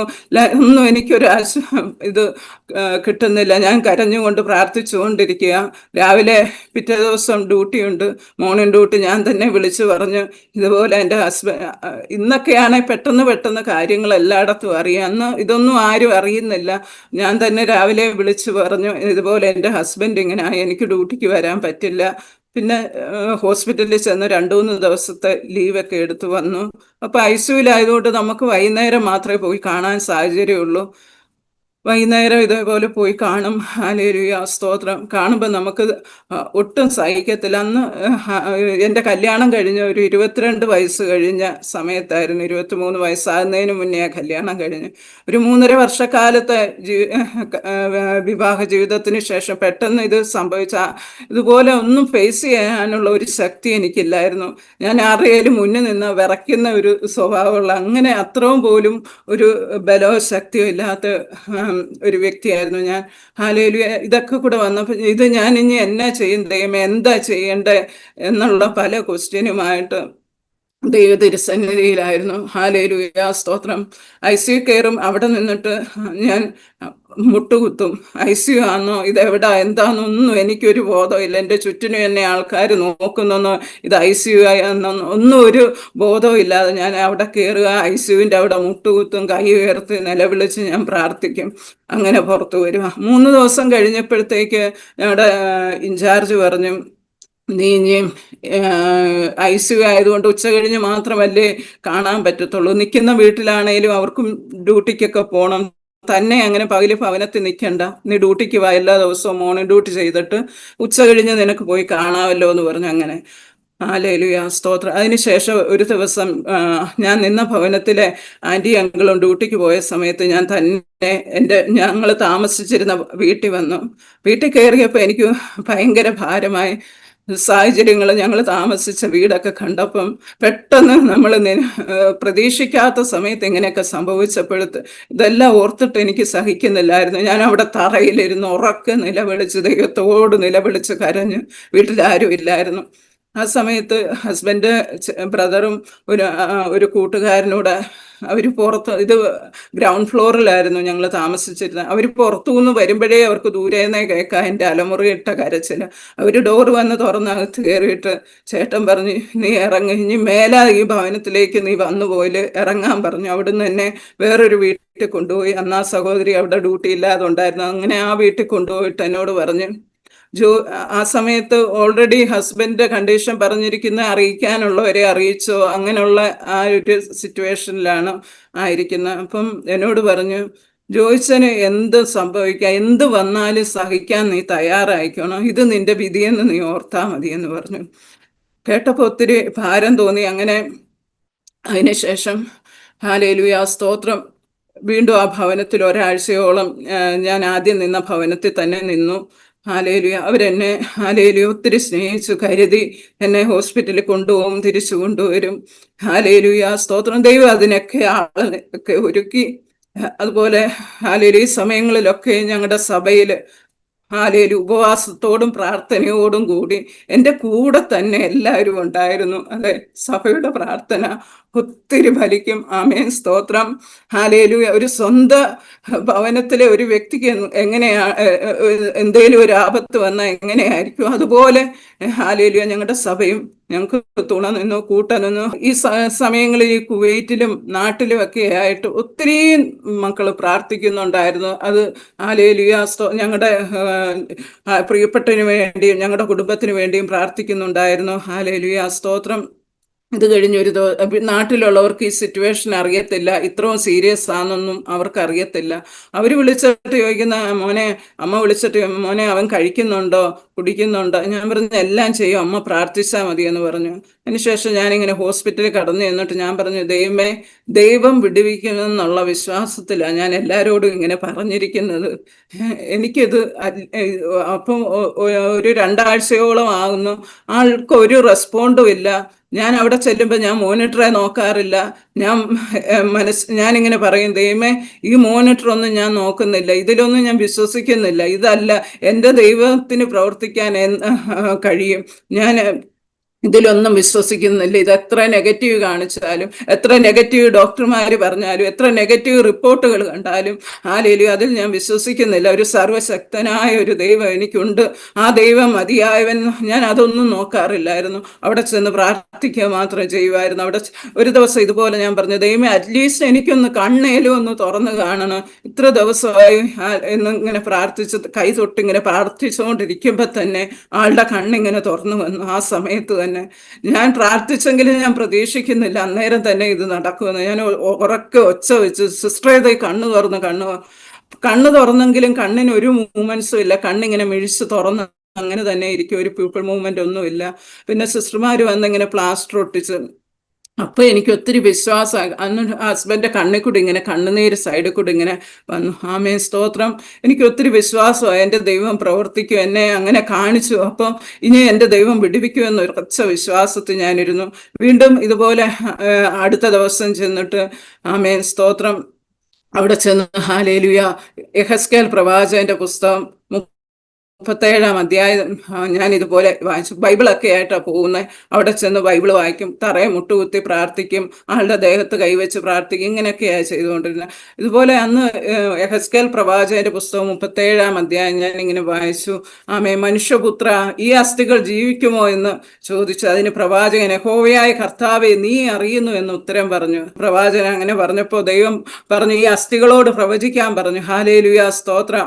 അസ്ഥിയോട് വന്നു ചേർന്ന അവയുടെ മേൽ ഞരമ്പ് മാംസവും വന്നു, അവയുടെ മേൽ ഹാലേലുയ തൊക്കു പൊതിഞ്ഞതായും കാറ്റിനോട് പ്രവചിച്ച് അതിൽ ശ്വാസം വന്നതായും ഹാലേലുയ, സ്തോത്രം നമുക്ക് കാണാം. ഹാലേലുയ വീണ്ടും അതിന്റെ 13-ാം വാക്യത്തിൽ ഇങ്ങനെ വായിച്ചു, ആമേ, അങ്ങനെ എൻ്റെ ജനമേ, ഞാൻ നിങ്ങളുടെ ശവക്കുഴി തുറന്ന് നിങ്ങളുടെ ശവക്കുഴിയിൽ നിന്ന് കയറ്റുമ്പോൾ ഞാൻ യഹോവയെന്ന് നിങ്ങൾ അറിയും. നിങ്ങൾ ജീവിച്ചിരിക്കേണ്ടതിന് ഞാൻ എൻ്റെ ആത്മാവിനെ നിങ്ങളിലാക്കും, ഞാൻ നിങ്ങളെ സ്വദേശത്ത് പാർപ്പിക്കും. യഹോവയായ ഞാൻ അരുളി ചെയ്ത് നിവർത്തിച്ചിരിക്കുന്നു എന്ന് നിങ്ങൾ അറിയും എന്ന് യഹോവയുടെ അരുളപ്പാട്. ഹാലേലുയ. ഇത് വായിച്ചപ്പോൾ എനിക്ക് ഭയങ്കര വിശ്വാസമായി. ഹാലേലുയ, സ്തോത്രം, ഹാലേലുയ, സ്തോത്രം. ഞാൻ പറഞ്ഞു, ഹാലേലുയ, അപ്പാ, ഇത് ദൈവത്തിന് പ്രവർത്തിക്കാൻ കഴിയുമെന്ന് ഞാൻ വിശ്വസിക്കുന്നു. ഇത് ദൈവം ചെയ്ത പ്രവൃത്തി.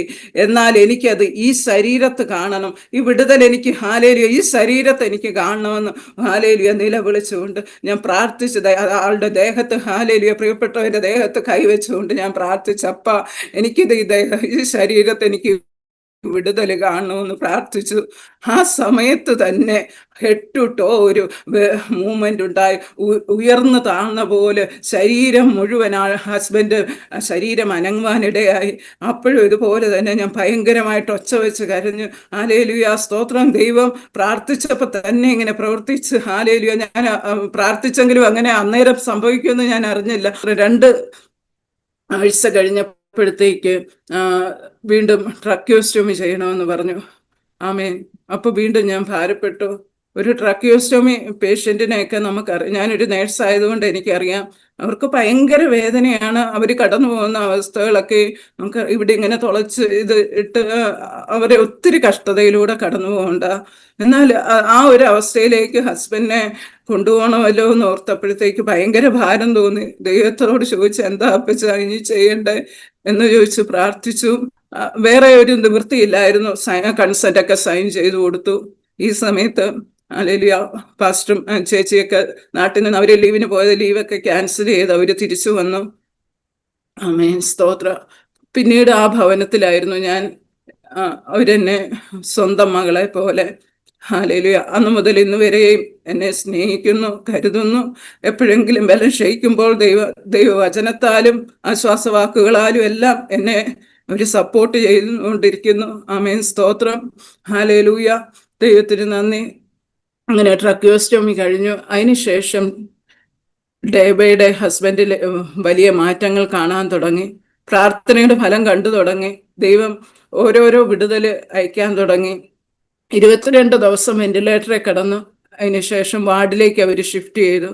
വാർഡിൽ ഷിഫ്റ്റ് ചെയ്തിട്ടും ഒത്തിരി കോംപ്ലിക്കേഷൻസ് ഒക്കെയും കടന്നു വന്നു. ചെസ്റ്റ് ഇൻഫെക്ഷൻ, യൂറിൻ ഇൻഫെക്ഷൻ, ഓരോരോ പ്രശ്നങ്ങളിലൂടെ കടന്നുപോയി. എന്നാൽ അവിടെയൊക്കെയും ദൈവം വിടുതലയച്ചു. ഈ സമയങ്ങളിലൊക്കെ ഞാൻ ഡ്യൂട്ടിക്ക് പോകുന്നുണ്ട്. അപ്പം നൈറ്റിൽ നിൽക്കാനായിട്ട്, വാർഡിൽ നിൽക്കുമ്പോൾ ആൾ നിൽക്കണം നമുക്ക്. നൈറ്റ് നിൽക്കാനായിട്ട് കൂടെയുള്ള ഒരു സഹോദരൻ തന്നെ ലീവ് എടുത്തുകൊണ്ട് നൈറ്റ് ആ ദിവസങ്ങളിൽ നിന്നു. പകല് ഞാനും ചേച്ചിയൊക്കെ മാറി മാറി നിന്നു.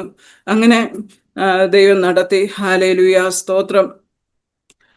അതിനുശേഷം മൊത്തം 2 മാസമായപ്പോൾ ഹോസ്പിറ്റലിൽ നിന്ന് ഞങ്ങളെ ഡിസ്ചാർജ് ആക്കി. അവർ പറഞ്ഞു ഇനി ഒന്നും ചെയ്യാൻ. അപ്പോൾ ഇതിനോടിടയ്ക്ക് ട്രക്യോസ്റ്റോമി അവർ ക്ലോസ് ചെയ്തായിരുന്നു. പതുക്കെ പതുക്കെ സ്ലോലി അവർ ക്ലോസ് ചെയ്ത് ട്രക്യോസ്റ്റോമി ഫുള്ള് ക്ലോസ് ആയിട്ടാണ് വീട്ടിൽ വരുന്നത്. NGT ഒക്കെ റിമൂവ് ചെയ്തു. വീട്ടിൽ വന്നപ്പോഴത്തേക്ക് ഹല്ലേലൂയ, സ്തോത്രം, സോഫ്റ്റ് ഒക്കെ നമുക്ക് കൊടുക്കാം, എന്നാലും ആള് നമ്മളെ കണ്ടാൽ തിരിച്ചറിയും. അങ്ങനെ സംസാരിക്കത്തൊന്നുമില്ല അധികം. ആ ഒരു കണ്ടീഷനിലാണ് കൊണ്ടുവരുന്നത്. ഈ സമയം അത്രയും ആളങ്ങ് ഫുള്ള് ചുരുണ്ടുകൂടി, ഇങ്ങനെ മൊത്തം ചുരുണ്ടിങ്ങനെ കിടക്കുന്ന അവസ്ഥയായിരുന്നു. ഇത് ഫുൾ വെയിറ്റ് ലോസ് ആയി ഒരു അസ്ഥി കൂടെ ഇങ്ങനെ ചുരുണ്ട് കിടക്കുന്ന ഒരവസ്ഥ. നിവരത്തില്ല, കൈയും കാലും ഒന്നും നിവരത്തില്ല, ആ ഒരു അവസ്ഥയായിരുന്നു. അങ്ങനെ വീട്ടിൽ കൊണ്ടുവന്നു. 2 ആഴ്ച കഴിഞ്ഞപ്പോൾ പിന്നെ ഞങ്ങൾ നാട്ടിലേക്ക് പോയി. ഡയറക്റ്റ് ഞങ്ങൾ അമൃത ഹോസ്പിറ്റലിൻ്റെ ആംബുലൻസ് എയർപോർട്ടിൽ വന്നിരുന്നു. അവിടുന്ന് ഞങ്ങൾ ഡയറക്റ്റ് ഹോസ്പിറ്റലിലേക്ക് പോകുക. ആ സമയത്ത് എയർപോർട്ടിൽ ഞങ്ങളുടെ റിലേറ്റീവ്സ് എല്ലാം വന്ന് ഈ അവസ്ഥയിലാണ് ഞങ്ങളെ കാണുന്നത്. ഞങ്ങൾ ഒത്തിരി ഭാരം തോന്നി. ഞങ്ങൾ ഒത്തിരി പ്രതീക്ഷകളോടെ സ്വപ്നങ്ങളോടെയൊക്കെ ഇരുന്നിട്ട് ഇങ്ങനെ ഒരു അവസ്ഥയിൽ നാട്ടിൽ അവർക്ക് ഒത്തിരി ഞങ്ങളാരും ഇത് പ്രതീക്ഷിക്കുന്നില്ല. ഈ ഒരു സിറ്റുവേഷനിൽ എത്തുന്നതെന്ന് ആരും പ്രതീക്ഷിക്കുക. എല്ലാവർക്കും ഭാരമായിരുന്നു. അമൃത ഹോസ്പിറ്റലിൽ 15 ദിവസത്തോളം അവിടെ ഉണ്ടായിരുന്നു. ആമേൻ, സ്തോത്രം. അവിടുത്തെ വലിയൊരു ടീം ഡോക്ടറുണ്ട്. അവരെല്ലാവരും കൂടെ നോക്കിയിട്ടും അവരും പറഞ്ഞു 15 ദിവസം കഴിഞ്ഞപ്പോൾ പ്രത്യേകിച്ചൊന്നും ചെയ്യാനില്ല, നിങ്ങൾ വീട്ടിൽ കൊണ്ടുപോക്കോ, ഫിസിയോതെറാപ്പി ഒക്കെ ചെയ്താൽ മതിയാണ്. ഈ സമയങ്ങളിൽ വെയിറ്റ് തീരെ കുറഞ്ഞിട്ട് ഞാനിങ്ങനെ കോരിയെടുത്ത് വീൽ ചെയറിലൊക്കെ ഇരുത്തുന്ന ആ ഒരു അവസ്ഥയായിരുന്നു. 15 ദിവസം കഴിഞ്ഞ് വീട്ടിൽ വന്നിട്ട് വീട്ടിലെല്ലാവർക്കും ഭയങ്കര വിഷമം. ആള് അതുപോലെ റെസ്റ്റ്ലെസ്സാ. അങ്ങനെ കിടക്കുക മാത്രമല്ല, ചില സമയത്ത് ആള് ഭയങ്കര ഇറിറ്റബിളാ. ഇങ്ങനെ തലയൊക്കെ ഇങ്ങനെ ആട്ടുകയോ, ഭയങ്കര അസ്വസ്ഥതകളിലൂടെ അത് കാണുമ്പോൾ നമുക്ക് സഹിക്കത്തില്ല. കണ്ടു നിൽക്കുന്ന നമുക്ക് ഒരു ഗ്ലാസ് വെള്ളം പോലും കുടിക്കാനുള്ള മനസ്സിനൊരു സന്തോഷമില്ല. അതുപോലും നമുക്ക് തോന്നത്തില്ല. അത്രയും ബുദ്ധിമുട്ടുകളിലൂടെ എല്ലാവരും കടന്നുപോയി. വേറെ എവിടെ ഇനി ട്രീറ്റ്മെൻറ്റ് ചെയ്യാൻ, അങ്ങനെ ഞങ്ങൾ ഇൻഡോ അമേരിക്കൻ ഹോസ്പിറ്റലിൽ കൊണ്ടുപോയി. അവിടെ ആമേൻ, സ്തോത്രം, ഫിസിയോതെറാപ്പി, ന്യൂറോയുടെ ഫോളോ അപ്പ് ഒക്കെ ആയിട്ട് അവിടെ. അപ്പോഴത്തേക്ക് എൻ്റെ ലീവ് കഴിഞ്ഞു. ലീവ് തീരാറായി. ഇങ്ങോട്ട് തിരിച്ച് കടന്നു വരണം കുവൈറ്റിലേക്ക്. ഞാനിനി എന്താ ചെയ്യേണ്ടത്, എങ്ങനെയാ മുന്നോട്ട് പോകണ്ടേ, അടുത്ത സ്റ്റെപ്പ് എങ്ങനെയാ വെക്കണ്ടേ, എന്താണെന്നൊന്നും ഒരു ഐഡിയ ഇല്ലാതിരുന്ന സമയത്ത്, ദൈവത്തോട് ഇങ്ങനെ പ്രാർത്ഥിച്ചുകൊണ്ടിരുന്ന സമയത്ത് എൻ്റെ ബ്രദർ കടന്നു വന്നു. ആ ബ്രദറിന് അന്ന് 22 വയസ്സ് പ്രായം. അവൻ ബാംഗ്ലൂർ വിപ്രോയിൽ ജോലി ചെയ്യുമായിരുന്നു. അവൻ വന്നിട്ട് പറഞ്ഞു, ചേച്ചി ജോലി കളയരുത്, ചേച്ചി പൊക്കോ, ജോലി കളയരുത്, ഞാൻ നിന്നോളാം, അളിയനെ ഞാൻ നോക്കിക്കോളാം എന്ന് പറഞ്ഞു. അങ്ങനെ ഞാൻ ഈ ദേശത്തേക്ക് വളരെ ഭാരത്തോടെ കടന്നു വന്നു. എന്നാൽ ഹല്ലേലൂയ, സ്തോത്രം, പ്രിയ മകനാണെങ്കിൽ ഒരു കുഞ്ഞിനെ നോക്കുന്നതിനേക്കാളും കാര്യമായിട്ട് അവന് നോക്കുവാൻ ദൈവം കൃപ കൊടുത്തു. കാരണം അതേ പറയാൻ പറ്റത്തുള്ളൂ. ദൈവം സഹായിച്ചു. അതുപോലെ ആ പ്രായത്തില് പിള്ളേർക്ക് പറ്റാത്ത രീതിയിൽ ദൈവം അവനൊരു പ്രത്യേക കൃപ ആ, കൊടുത്തു. അങ്ങനെ അളിയനെ കൊച്ചു കുഞ്ഞിനെ പോലെ അവൻ നോക്കി. അവർ ചെയ്യുന്നതിനേക്കാൾ കൂടുതൽ ഫിസിയോ ഇത് കഴിഞ്ഞ് വന്നാലും അവനും ഓരോന്നിങ്ങനെ ചെയ്തുകൊണ്ടൊക്കെ ഇരുന്നു. അങ്ങനെ 6 മാസക്കാലം ഇൻഡോ അമേരിക്കൻ ഹോസ്പിറ്റലിൽ അവിടെ അഡ്മിറ്റ് ആയിരുന്നു. അതിനുശേഷം ഈ കുവൈറ്റിലേക്ക് ഞാൻ ഹസ്ബൻഡിനെയും ബ്രദറിനെ വിസിറ്റിംഗ് വിസയിൽ അങ്ങനെ കൊണ്ടുവന്നു. ഇവിടെ വന്നിട്ട് ഞങ്ങൾ രണ്ടുപേരൂടെ ആളെ ഒത്തിരി കെയർ ചെയ്യാൻ തുടങ്ങി. എങ്ങനെയായാലും ആളെ ഓക്കെ ആക്കണം. അപ്പോൾ ഇൻഡോ അമേരിക്കയിൽ നിന്ന് വരുമ്പോൾ പതുക്കെ ആള് വോക്കറയിൽ ഇങ്ങനെ പിടിച്ച് നടക്കുന്ന ഒരു സ്റ്റേജ് ആയിരുന്നു. അവൻ നമ്മൾ പിടിച്ച് ചെറുതായിട്ട് പിടിച്ചു കൊടുക്കണം. അങ്ങനെ നടക്കുന്ന ഒരു സ്റ്റേജിലൂടെ എത്തി. ഞങ്ങൾ രണ്ടുകൂടെ നന്നായി ആളെ കെയർ ചെയ്യാൻ നോക്കി. അതിനുശേഷം ആള് ഡേ ബൈ ഡേ നല്ല ഒരു ഇമ്പ്രൂവ്മെന്റ് കണ്ടു തുടങ്ങി. തന്നെ ഫുഡ് കഴിക്കാൻ തുടങ്ങി. ബൈബിള് എടുത്ത് കൈ കൊടുത്താൽ അത് വായിക്കാൻ തുടങ്ങി. അങ്ങനെ ഒരു വിടുതൽ ഞങ്ങൾ കണ്ടു. ഈ സമയങ്ങളിൽ ഹല്ലേലൂയ, എൻ്റെ ബ്രദർ ഈ ഒരു വിശ്വാസത്തിലല്ലായിരുന്നു. അവന് കാത്തലിക്സ് വിശ്വാസത്തിൽ തന്നെ. അവന് ഈ പ്രെയർ ഒന്നും അത്ര ഇഷ്ടമുള്ളതല്ലായിരുന്നു. ഞങ്ങളുടെ ഭവനത്തിൽ അപ്പോൾ ഇടയ്ക്ക് പ്രെയറൊക്കെ വെക്കും. പ്രെയർ വെക്കുമ്പോഴത്തേക്ക് ഇവനിങ്ങനെ കൈയും കെട്ടി ഇങ്ങനെ ദേഷ്യത്തിൽ ഇങ്ങനെ ഇരിക്കും. ഞാനപ്പോൾ അവിടെ ഇരുന്നുകൊണ്ട് ഇവനെ നോക്കിയിട്ട് ഞാൻ പ്രാർത്ഥിക്കും, ദൈവമേ, ഞാൻ പണ്ടിരുന്ന പോലെയാണല്ലോ ഇവനിരിക്കുന്നത്. അവനിലോ അപ്പച്ച എന്നെ പ്രവർത്തിച്ച പോലെ അവൻ്റെ ഉള്ളത്തിലൊന്ന് പ്രവർത്തിക്കണമേ. പ്രാർത്ഥനയുടെ സമയത്ത് ഞാൻ അവനെ നോക്കി പ്രാർത്ഥിക്കും, ദൈവമേ അവനിലൊരു പ്രവർത്തിക്കണം, അവൻ്റെ ഉള്ളിൽ ഈ സ്വർഗീയ സന്തോഷമൊന്ന് അവന് അനുഭവിക്കാൻ കൃപ കൊടുക്കണമെന്ന് ഇങ്ങനെ പ്രാർത്ഥിക്കുമായിരുന്നു. അതിനുശേഷം ഇവിടെ സിറ്റിയിൽ ഒരു ചർച്ചിൽ ഒരു മീറ്റിംഗ് ഉണ്ടായിരുന്നു. ഒരു പാസ്റ്റർ ആഫ്രിക്കയിൽ നിന്ന് വന്ന് അങ്ങനെ ഒരു പ്രെയർ നടന്നപ്പോൾ ഞാൻ എൻ്റെ ഹസ്ബൻഡിനെ കൊണ്ടുപോയി വീൽ ചെയറിൽ. അങ്ങനെ അവിടെ പ്രെയറിൻ്റെ സമയത്ത് അവർ പറഞ്ഞു, നിങ്ങളുടെ കൂട്ടത്തിൽ രക്ഷിക്കപ്പെടാത്ത ആൾക്കാർക്ക് വേണ്ടി നിങ്ങൾക്ക് പ്രാർത്ഥിക്കണമെന്നുണ്ടെങ്കിൽ നിങ്ങൾ ആ ലിസ്റ്റ് പേരെഴുതി ഇങ്ങോട്ട് അയക്കാൻ പറഞ്ഞു. പേരെഴുതി പേപ്പറിൽ എഴുതി തരാൻ പറഞ്ഞു. അങ്ങനെ ആ സമയത്ത് ഞാനിങ്ങനെ കുറേ പേരുടെ പേരുകൾ എഴുതി ഞാനിങ്ങനെ മുന്നോട്ട് കൊടുക്കുകയും ഉടനെ പുറകിൽ നിന്ന് എൻ്റെ ഒരു സഹോദരി ഒരു പേപ്പർ എൻ്റെ കയ്യിൽ തന്നു. അതിലൊരു ഫോൺ നമ്പർ എഴുതിയിരുന്നു. എനിക്ക് നിങ്ങൾക്ക് വേണ്ടി പ്രാർത്ഥിക്കണം ആഗ്രഹമുണ്ട് എന്ന് പറഞ്ഞ് ഒരു നമ്പർ തന്നിട്ട്. അപ്പോൾ തിരിഞ്ഞു നോക്കിയപ്പോൾ ഒരാളിങ്ങനെ കൈ പൊക്കി കാണിച്ചു. പ്രെയർ കഴിഞ്ഞപ്പോൾ അടുത്ത് വന്നു. അത് ഒരു പാസ്റ്ററായിരുന്നു, സാൽമിയയിലുള്ള പാസ്റ്റർ പറഞ്ഞു, ഞാൻ നിങ്ങളുടെ ഭവനത്തിൽ കടന്നു വരാം എന്നും പറഞ്ഞ് നമ്പരൊക്കെ വാങ്ങിച്ചുകൊണ്ട് പോയി. പിന്നീട് 2-3 ദിവസങ്ങളിൽ അദ്ദേഹം കടന്നു വന്നു, വചനം പറഞ്ഞു, ഹസ്ബൻഡിന്റെ വിടുതലിന് വേണ്ടി പ്രാർത്ഥിച്ചു. അങ്ങനെ അപ്പോൾ ആ സമയത്ത് ഹസ്ബൻഡിന്റെ ബ്രദറും എൻ്റെ ബ്രദറും കൂടെ വചനം കേൾക്കുവാൻ തുടങ്ങി. വചനം അവരിൽ ക്രിയ ചെയ്യുവാൻ തുടങ്ങി. ഹല്ലേലൂയ, സ്തോത്രം. അങ്ങനെ അവർ രക്ഷിക്കപ്പെടുവാനും സ്നാനപ്പെടുവാനും ഇടയായി. ആമേൻ, സ്തോത്രം. അധികം താമസിയാതെ തന്നെ ദൈവം അവരിൽ പ്രവർത്തിച്ചു. ഹല്ലേലൂയ, സ്തോത്രം. അതിനുശേഷം ഞങ്ങൾ ഹല്ലേലൂയ ഇടയ്ക്ക് നാട്ടിൽ പോവും, തിരിച്ചു വരും. അങ്ങനെ നാട്ടിൽ പോകുന്ന ഓരോരോ ഹോസ്പിറ്റലുകളിലേക്ക് അങ്ങനെയൊക്കെയായിരുന്നു പോയിക്കൊണ്ടിരുന്നത്. ഒരു പ്രാവശ്യം ബാംഗ്ലൂർ ഒരു ഹോസ്പിറ്റലിൽ പോയി. ബാംഗ്ലൂർ നിംഹാൻസ് എന്ന് പറഞ്ഞ ന്യൂറോയുടെ ഒരു സ്പെഷ്യൽ ഹോസ്പിറ്റലാണ്. ആമേൻ, സ്തോത്രം. അവിടെ ഇതുപോലെ ട്രീറ്റ്മെൻറ്റ് ചെന്നപ്പോഴത്തേക്ക് അവിടെ ഇതുപോലെ ഒരു വലിയൊരു ടീം ഡോക്ടേഴ്സ് ഉണ്ട്. അവരിതുപോലെ ട്രീറ്റ്മെൻറ്റ് നടത്തിക്കൊണ്ടിരുന്ന സമയത്ത് അതിലൊരു മലയാളി ഡോക്ടർ ഉണ്ടായിരുന്നു. ഡോക്ടർ പറഞ്ഞു, സിസ്റ്ററെ, നീ ഇനി ഇങ്ങനെ ടൈമും നിന്റെ പൈസയൊന്നും ഇങ്ങനെ വേസ്റ്റ് ആക്കി കളയല്ല. നീ ഇവിടെ ഇങ്ങനെ ട്രീറ്റ് ചെയ്തിട്ട് ഒരു പ്രയോജനവും ഇല്ല. നിങ്ങളിവിടെ നിന്നിട്ടൊരു കാര്യവും ഇല്ല എന്ന് പറഞ്ഞു. എല്ലാവർക്കും എന്നോടൊരു ആ സമയത്തൊരു സിമ്പതിയായിരുന്നു. കാരണം അതുപോലെ ഹസ്ബൻഡ് പുറകെ ഇങ്ങനെ നടന്ന് നമ്മൾ ഓരോന്ന് ചെയ്തുകൊണ്ടിരിക്കും. അവിടെ ബാംഗ്ലൂർ ചെന്നപ്പോൾ എൻ്റെ കാല് സ്പ്രെയിനായി, ഫുള്ള് നീര് വന്നിട്ട് ഞൊണ്ടിയാണ് ഞാൻ നടക്കുന്നത്. എൻ്റെ ബ്രദറും കൂടെ ഉണ്ട്. എന്നാലും അവിടെ ഓരോ ഡോക്ടേഴ്സിനോട് സംസാരിക്കാനും ഓരോ ഡിപ്പാർട്ട്മെൻറ്റ് ഒത്തിരി ദൂരം. അപ്പം അതിനൊക്കെ ഞാൻ കൂടെ പോകണം. ഇവർ പോകുന്നതിനേക്കാളും മുന്നേ 1 മണിക്കൂർ മുന്നേ ഞാൻ ഇറങ്ങും. എന്നാലേ ഈ ഞൊണ്ടി അവിടം വരെ ചെല്ലത്തുള്ളൂ. അങ്ങനെ ഇതൊക്കെ കണ്ട് അവിടുത്തെ ഡോക്ടർ പറഞ്ഞു, സിസ്റ്ററെ, നീ ഇങ്ങനെ കഷ്ടപ്പെടേണ്ട, ഇവിടെ നിൽക്കുന്ന വെറുതെ എന്നൊരു മലയാളി ഡോക്ടർ എന്നോട് പറഞ്ഞു. അങ്ങനെ ഞങ്ങൾ ഡിസ്ചാർജ് വാങ്ങിച്ച് തിരിച്ചു വന്നു. ആമേൻ, സ്തോത്രം. വീണ്ടും ഈ ദേശത്ത് കടന്നു വന്നു. ഈ സമയങ്ങളിൽ എൻ്റെ വീട്ടുകാരും ഞങ്ങളുടെ 2 ഭവനക്കാരും പറയുമായിരുന്നു, ഇങ്ങനെ ഒരു വിശ്വാസത്തിൽ നിന്ന് മടങ്ങി വാ നിങ്ങൾ. നീ മാതാവിനോടൊന്ന് പ്രാർത്ഥിക്കും, നീ മടങ്ങി വന്ന് മാതാവിനോട് പ്രാർത്ഥിച്ചാൽ അവന് വിടുതല. നിന അപ്പം ഞാൻ അങ്ങനെ ചെയ്യാത്തപ്പോൾ എന്നോട് പറയും, നിനക്ക് അവനെ വേണ്ടാത്തത് കൊണ്ടാ നീ പ്രാർത്ഥിക്കാത്തെ എന്ന് പറയും. അത് ചുമ്മാ ഇങ്ങനെ പറയുന്നത്. അങ്ങനെ പറഞ്ഞ ഞാൻ അതിൽ വീഴും. അയ്യോ, അങ്ങനെ അവനെ വേണ്ടാത്തതുകൊണ്ടാന്ന് പറഞ്ഞാൽ ഞാൻ അതിൽ അക്സെപ്റ്റ് ചെയ്ത് ഞാൻ തിരിച്ചു ചെല്ലുമെന്നുള്ള ആശയിൽ അവരങ്ങനെ പറയുന്ന. എന്നോട് സ്നേഹക്കുറവൊന്നും ഉണ്ടായിട്ടല്ല. ആമേൻ, സ്തോത്രം. അതിനുശേഷം ഹല്ലേലൂയ സ്തോത്രം, ഞങ്ങൾ ഈ ദേശത്ത് വീണ്ടും വന്നു. അങ്ങനെ 2 വർഷം എൻ്റെ ബ്രദർ കൂടെ നിന്ന് നോക്കി. ഈ സമയങ്ങളിൽ ഇവിടെ ഫിസിയോതെറാപ്പി, ന്യൂറോയുടെ ഫോളോ അപ്പിനൊക്കെ പോകുന്നുണ്ടായിരുന്നു. അപ്പോൾ എല്ലാം ഞാൻ ഈ വചനം ഞാൻ ഇരുന്ന് ഒത്തിരി വായിക്കുമായിരുന്നു. ആ സമയങ്ങളിൽ ഹസ്ബൻഡിനെ ഫിസിയോതെറാപ്പിക്ക് കയറ്റുമ്പോൾ പുറത്തിരുന്ന് ഞാൻ ഈ ബൈബിള് വായിക്കും. എൻ്റെ ഒരു ബൈബിള് ഫുള്ള് കണ്ണുനീര് കുതിർന്ന താളുകൾ, അതിങ്ങനെ ഉണങ്ങിയിരിക്കുന്ന ഒരു ബൈബിളാണ് എൻ്റെ. ഇങ്ങനെ വായിക്കുകയും അങ്ങനെ പുറത്തിരുന്ന് ഞാൻ ഈ ബൈബിള് വായിക്കും. അങ്ങനെ ആയിരുന്നു. അതിനുശേഷം 2 വർഷമായപ്പോൾ ഞാൻ എൻ്റെ ബ്രദറിനോട് പറഞ്ഞു, മോനെ നീ നാട്ടിൽ പൊക്കോ, നീ ഇനി ഹസ്ബൻഡിൻ്റെ കൂടെ നിൽക്കണ്ട, ഞാൻ വേറെ ആരെയും നിർത്തിക്കോളാം. ഇങ്ങനെ നീയും കൂടെ ഇങ്ങനെ നിന്ന് നിന്റെ ഇതുകൂടെ കളയണ്ട, വീട്ടുകാർക്കൊരു ബുദ്ധിമുട്ടാകണ്ട. ഞാനിങ്ങനെ ആകെ ഒരു ആൺകുഞ്ഞുള്ള അവനും ഇങ്ങനെ വന്ന് നിന്ന് ആർക്കും ഒരു ബുദ്ധിമുട്ടാകണ്ട, നീ പൊക്കോ. അവൻ പോവില്ലായിരുന്നു. എന്നാലും ഞാൻ അവനെ നിർബന്ധിച്ച് പറഞ്ഞു വിട്ട് ഹസ്ബൻഡിനെയും ആ സമയം നാട്ടിലേക്ക് വിട്ട് വേറൊരു ആളെ ഹസ്ബൻഡിൻ്റെ കൂടെ നോക്കാനായിട്ട് വേറെ ആരെയും നോക്കിയിട്ട് കൊണ്ടുവരാമെന്നുള്ള രീതി. അതെ, ദൈവം ഹല്ലേലൂയ സ്തോത്രം, നമുക്ക് ഹല്ലേലൂയ ഇങ്ങനെ കഷ്ടങ്ങളിലൂടെ കടന്നു പോകുമ്പോൾ ദൈവം നമ്മെ സഹായിക്കും, നമ്മുടെ കൂടെ ഇരിക്കും. നമുക്ക് ആളും സഹായം ദൈവം തക്ക സമയത്ത് ഒരുക്കുക തന്നെ ചെയ്യും. ആമേൻ. അതെൻ്റെ ജീവിതത്തിൽ പല ഘട്ടങ്ങളിൽ എനിക്ക് അനുഭവിക്കാൻ സാധിച്ചിട്ടുണ്ട്. ആമേൻ.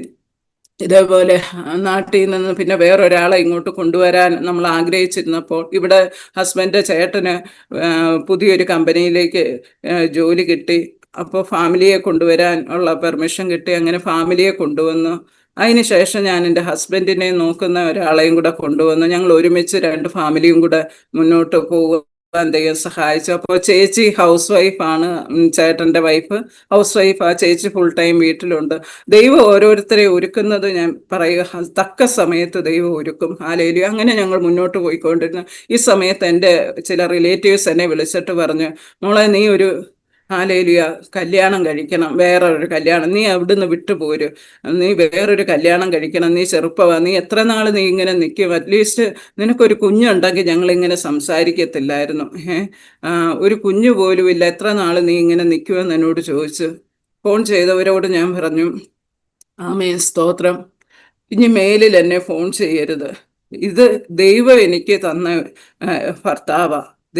അത് എന്തുവാണേലും ആ വ്യക്തി ഏത് സാഹചര്യത്തെ കൂടെ കടന്നു പോയാലും അന്ത്യത്തോളം കൂടെ നിൽക്കേണ്ടത് ദൈവത്തിൻ്റെ ഹിതം. അത് എൻ്റെ ഉത്തരവാദിത്വമാണ്.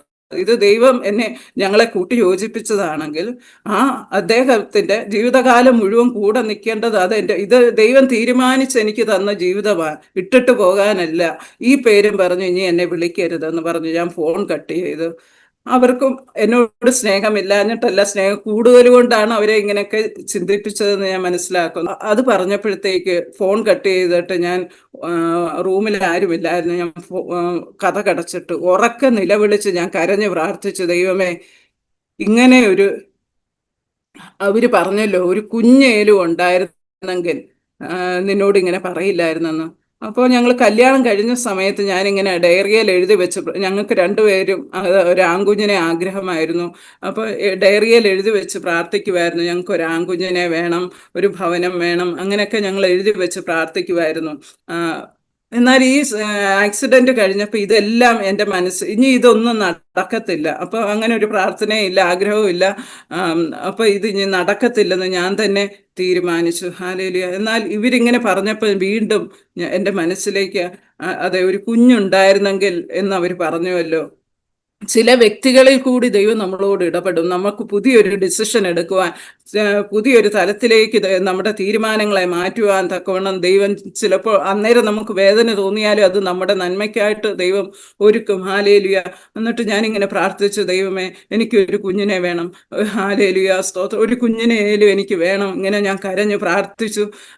അതിനുശേഷം ഇതുപോലെ ചർച്ചിൽ ഞാൻ പ്രാർത്ഥിക്കുമ്പോഴത്തേക്ക് ഹല്ലേലൂയ പിള്ളേർ അവിടെ ഇതുപോലെ എല്ലാ തേഴ്സ്ഡേയിലും കുഞ്ഞുങ്ങളുടെ മീറ്റിങ്ങിൽ ഇങ്ങനെ വചനം പറയും, അവർ മെമ്മറി വേഴ്സ് കാണാതെ പറയും. ഞാൻ ഇതുപോലെ അവിടെ ഇരുന്നുകൊണ്ട് ഞാൻ ഇങ്ങനെ നോക്കിയിട്ട് പ്രാർത്ഥിക്കും, ദൈവമേ ഇതുപോലൊരു തലമുറ ഈ ചർച്ചിൽ എഴുന്നേറ്റ് നിന്ന് വചനം പറയുന്ന എനിക്ക് കാണണം, കേൾക്കണം. ഇങ്ങനെ ഞാൻ ദൈവത്തോട് പ്രാർത്ഥിച്ചു. ഹാലേലുയ. അതിനുശേഷം ഹസ്ബൻഡിൻ്റെ ഹാലേലുയ ഞാൻ ഗൈനക്കോളജിസ്റ്റിനെയൊക്കെ കണ്ടു. ഹസ്ബൻഡിനെ ഹാലേലുയ ടെസ്റ്റുകളും ഒക്കെ നടത്തിയപ്പോഴത്തേക്ക് പറഞ്ഞു ഹസ്ബൻഡിനെ ഒരു ഡോക്ടറെ കാണിക്കണമെന്ന് പറഞ്ഞു. ആമേൻ. ഞാൻ ഹാലേലുയ സ്തോത്രം. ഞാൻ അപ്പോൾ വീണ്ടും പ്രാർത്ഥിച്ചു, ദൈവമേ ഈ ഒരു കാര്യത്തിന് ഞാൻ ഇനി ഒരു ഡോക്ടറെ കാണിക്കത്തില്ല. ഇത്രയും വയ്യാതിരിക്കുന്ന ഒരു മനുഷ്യനെ ഞാൻ കുഞ്ഞുങ്ങളുണ്ടാകുന്നില്ലെന്നും പറഞ്ഞ് ഹാലേലുയ കുഞ്ഞു വേണമെന്നും പറഞ്ഞ് ഒരു ഡോക്ടറുടെ അടുത്ത് ഞാൻ പോകത്തില്ല. അബ്രഹാമിനും സാറായ്ക്കും വാർദ്ധക്യത്തിൽ 100-ാമത്തെ വയസ്സിൽ കുഞ്ഞിനെ കൊടുക്കാമെങ്കിൽ എൻ്റെ ഈ സാഹചര്യത്തിൽ എൻ്റെ ദൈവത്തിന് പ്രവർത്തിക്കാൻ കഴിയും. എനിക്കൊരു കുഞ്ഞിനെ വേണമെന്ന് അങ്ങനെ ഞാൻ പ്രാർത്ഥിച്ചു കൊണ്ടിരുന്നു. ആമേൻ സ്തോത്രം. അപ്പോഴത്തേക്ക് ഹാലേലുയ ഇതുപോലെ ഒരു 7 ദിവസത്തെ ഫാസ്റ്റിംഗ് പ്രയർ ഞങ്ങളുടെ ഭവനത്തിൽ വെച്ചു. ഞാൻ ഉപവാസത്തിലായിരുന്നു ഹസ്ബൻഡ് വിടുതലിന് വേണ്ടി. എന്നാൽ 7 ദിവസം കഴിഞ്ഞപ്പോൾ എനിക്ക് ഞാൻ പ്രഗ്നൻ്റ് ആണോ എന്നൊരു സംശയം. അങ്ങനെ ടെസ്റ്റ് ചെയ്ത് നോക്കിയപ്പം ഞാൻ പ്രഗ്നൻ്റ് ആണ്. എനിക്ക് വിശ്വസിക്കാൻ പറ്റുന്നില്ല. ഞാനിങ്ങനെ പല പ്രാവശ്യം നോക്കി, പലരെ വിളിച്ച് ചോദിക്കുന്നു, അങ്ങനെയൊക്കെ നോക്കിയിട്ടും പലരോട് ചോദിക്കുന്നു. അങ്ങനെ ഞാൻ പ്രഗ്നൻ്റ് ആണെന്ന് മനസ്സിലായി. ദൈവത്തെ എത്ര സ്തുതിച്ചാൽ മതിയാകുമെന്ന് എനിക്ക് തന്നെ അറിയത്തില്ല. അത്രയും ദൈവം ഹാലേലുയ സ്തോത്രം സ്തോത്രം എന്നെ സ്നേഹിച്ചു. ഹാലേലുയ പ്രാർത്ഥന കേൾക്കുന്ന ഒരു ദൈവമുണ്ട്. നമ്മുടെ സാഹചര്യം നമുക്ക് പ്രതികൂലമായിരിക്കാം, ഇനി നടക്കത്തില്ല എന്ന് ഹാലേലുയ പലരും വിധി എഴുതിയേക്കാം. ഹാലേലുയ മനുഷ്യ ദൃഷ്ടിയിൽ ആശ്ചര്യമാണ്, എന്നാൽ ഹാലേലുയ ദൈവം പ്രവർത്തിച്ചു. ആമേൻ സ്തോത്രം. ഹാലേലുയ. ഇത് പറയുവാനായിട്ട് ഞാൻ എൻ്റെ ബ്രദറിനെ വിളിച്ച് ഹാലേലുയ പ്രഗ്നൻ്റ് ആണെന്ന് പറയാനായിട്ട് ബ്രദറിനെ വിളിക്കുമ്പം നാത്തൂനാ ഫോൺ എടുത്ത് സ്പീക്കറിൽ ഇട്ടിരിക്കുക.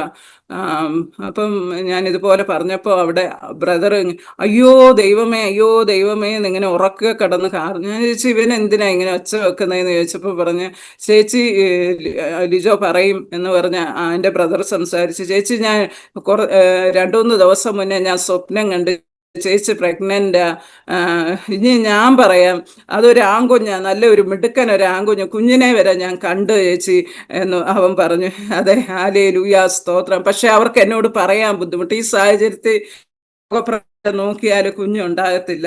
എന്നാൽ ഹാലേലൂയ സ്തോത്രം അവർക്കത് പറയാൻ ബുദ്ധിമുട്ടായിട്ട് എന്നോട് പറഞ്ഞില്ല. അപ്പം പറഞ്ഞു ഇതൊരു ആൺകുഞ്ഞ് തന്നെ, ദൈവം എന്നെ അത് കാണിച്ചു. ആമേ സ്തോത്രം എന്ന് പറഞ്ഞു. ഞങ്ങൾക്ക് ഭയങ്കര സന്തോഷമായ ആ പ്രഗ്നൻസി ടൈമിലെല്ലാം ദൈവം എന്നെ ഉള്ളം കരത്തിൽ വഹിച്ചു. ഹാലേലൂയ എല്ലാ സംരക്ഷണവും തന്നു. ഒത്തിരി പേര് എന്നോട് ചോദിക്കും കുഞ്ഞ് ഓക്കെ ആകുമോ, നോർമൽ ആണോ ആയിരിക്കുമോ, കൊച്ചിന് എന്തെങ്കിലും കുഴപ്പമുണ്ടാവുമോ എന്നൊക്കെ ചോദിക്കും. ആ സമയങ്ങളിൽ ഹസ്ബൻഡ് ആൾക്കാരെയൊക്കെ തിരിച്ചറിയാം, ഞങ്ങളെയൊക്കെ തിരിച്ചറിയാം. എന്നിരുന്നാലും പഴയ ഓർമ്മകൾ ഉണ്ട്, പുതിയതായിട്ട് റീസെൻറ്റ് മെമ്മറി ലോസ് ആയിപ്പോയായിരുന്നു. ഇപ്പം നടക്കുന്ന കാര്യങ്ങളൊന്നും അദ്ദേഹത്തിന് ഓർമ്മയില്ല. എന്തെങ്കിലും കഴിച്ചു കഴിഞ്ഞാൽ എന്നാ കഴിച്ചതെന്ന് ചോദിച്ചാൽ അറിയത്തില്ല. അങ്ങനെ ഇപ്പോൾ പുതിയതായിട്ട് ഒരാളെ പരിചയപ്പെട്ടാൽ അതാരാന്ന് പിന്നെ അറിയില്ല. അങ്ങനെ പഴയ ഞങ്ങളെയൊക്കെ അറിയാം. അങ്ങനെ ആ ഒരു കണ്ടീഷനായിരുന്നു. ആമേൻ സ്തോത്രം ഹാലേലൂയ. അതിനുശേഷം പ്രഗ്നൻസി ടൈമൊക്കെ ആ ടൈമിലും ഞാൻ ഹസ്ബൻഡിനെ ഇവിടെ ഹോസ്പിറ്റലിൽ ഫിസിയോതെറാപ്പിക്കൊക്കെ കൊണ്ടുപോവുകയും ഒക്കെ ചെയ്തുകൊണ്ടിരുന്നു. ഫുൾ ടൈം പ്രഗ്നൻ്റ് ആയിരുന്ന സമയത്ത് ഇതുപോലെ ഒരു ദിവസം ഫിസിയോതെറാപ്പിക്ക് കൊണ്ടുപോയപ്പോൾ അവിടുത്തെ ഡോക്ടർ എന്നോട് പറഞ്ഞു, നീ ഇനി ഇദ്ദേഹത്തെ കൊണ്ടുവരണ്ട, ഈ ആള് ശരിയാകത്തില്ല, നടക്കത്തില്ല, നീ എന്തിനാ ഇവിടെ കൊണ്ടുവരുന്നത്, ഇങ്ങനെയുള്ള ആൾക്ക് ഇവിടെ അഡ്മിഷൻ ഇങ്ങനെ വന്ന് ചെയ്യാൻ പെർമിഷൻ തരാൻ പറ്റത്തില്ല, നീ കൊണ്ടുവര. ഞാൻ ആ സമയം നല്ല ചൂട് സമയം, ഈ ഒത്തിരി നടന്നൊക്കെ വേണം, ഈ വലിയ വയറും വെച്ച് ഇങ്ങനെ ഞാൻ നിൽക്കുക. എന്നോടാണ് ഈ പറയുന്നത് ഈ ആള് ശരിയാകത്തില്ല, നടക്കത്തില്ല എന്നൊക്കെ എന്നോട് പറഞ്ഞു. ഇനി നീ ഇങ്ങോട്ട് കൊണ്ടുവരണ്ട. എനിക്ക് ഭയങ്കര വിഷമം തോന്നി. ഞാൻ എൻ്റെ കണ്ണിൽ കൂടെ കണ്ണുനീര് വന്ന് ഞാൻ കരഞ്ഞു. പക്ഷെ ഞാൻ പറഞ്ഞു ഡോക്ടറെ ഈ ആള് ഇല്ലെന്ന് പറഞ്ഞ സ്ഥാനത്ത് നിന്നാ ഇത്രോ ആയത്.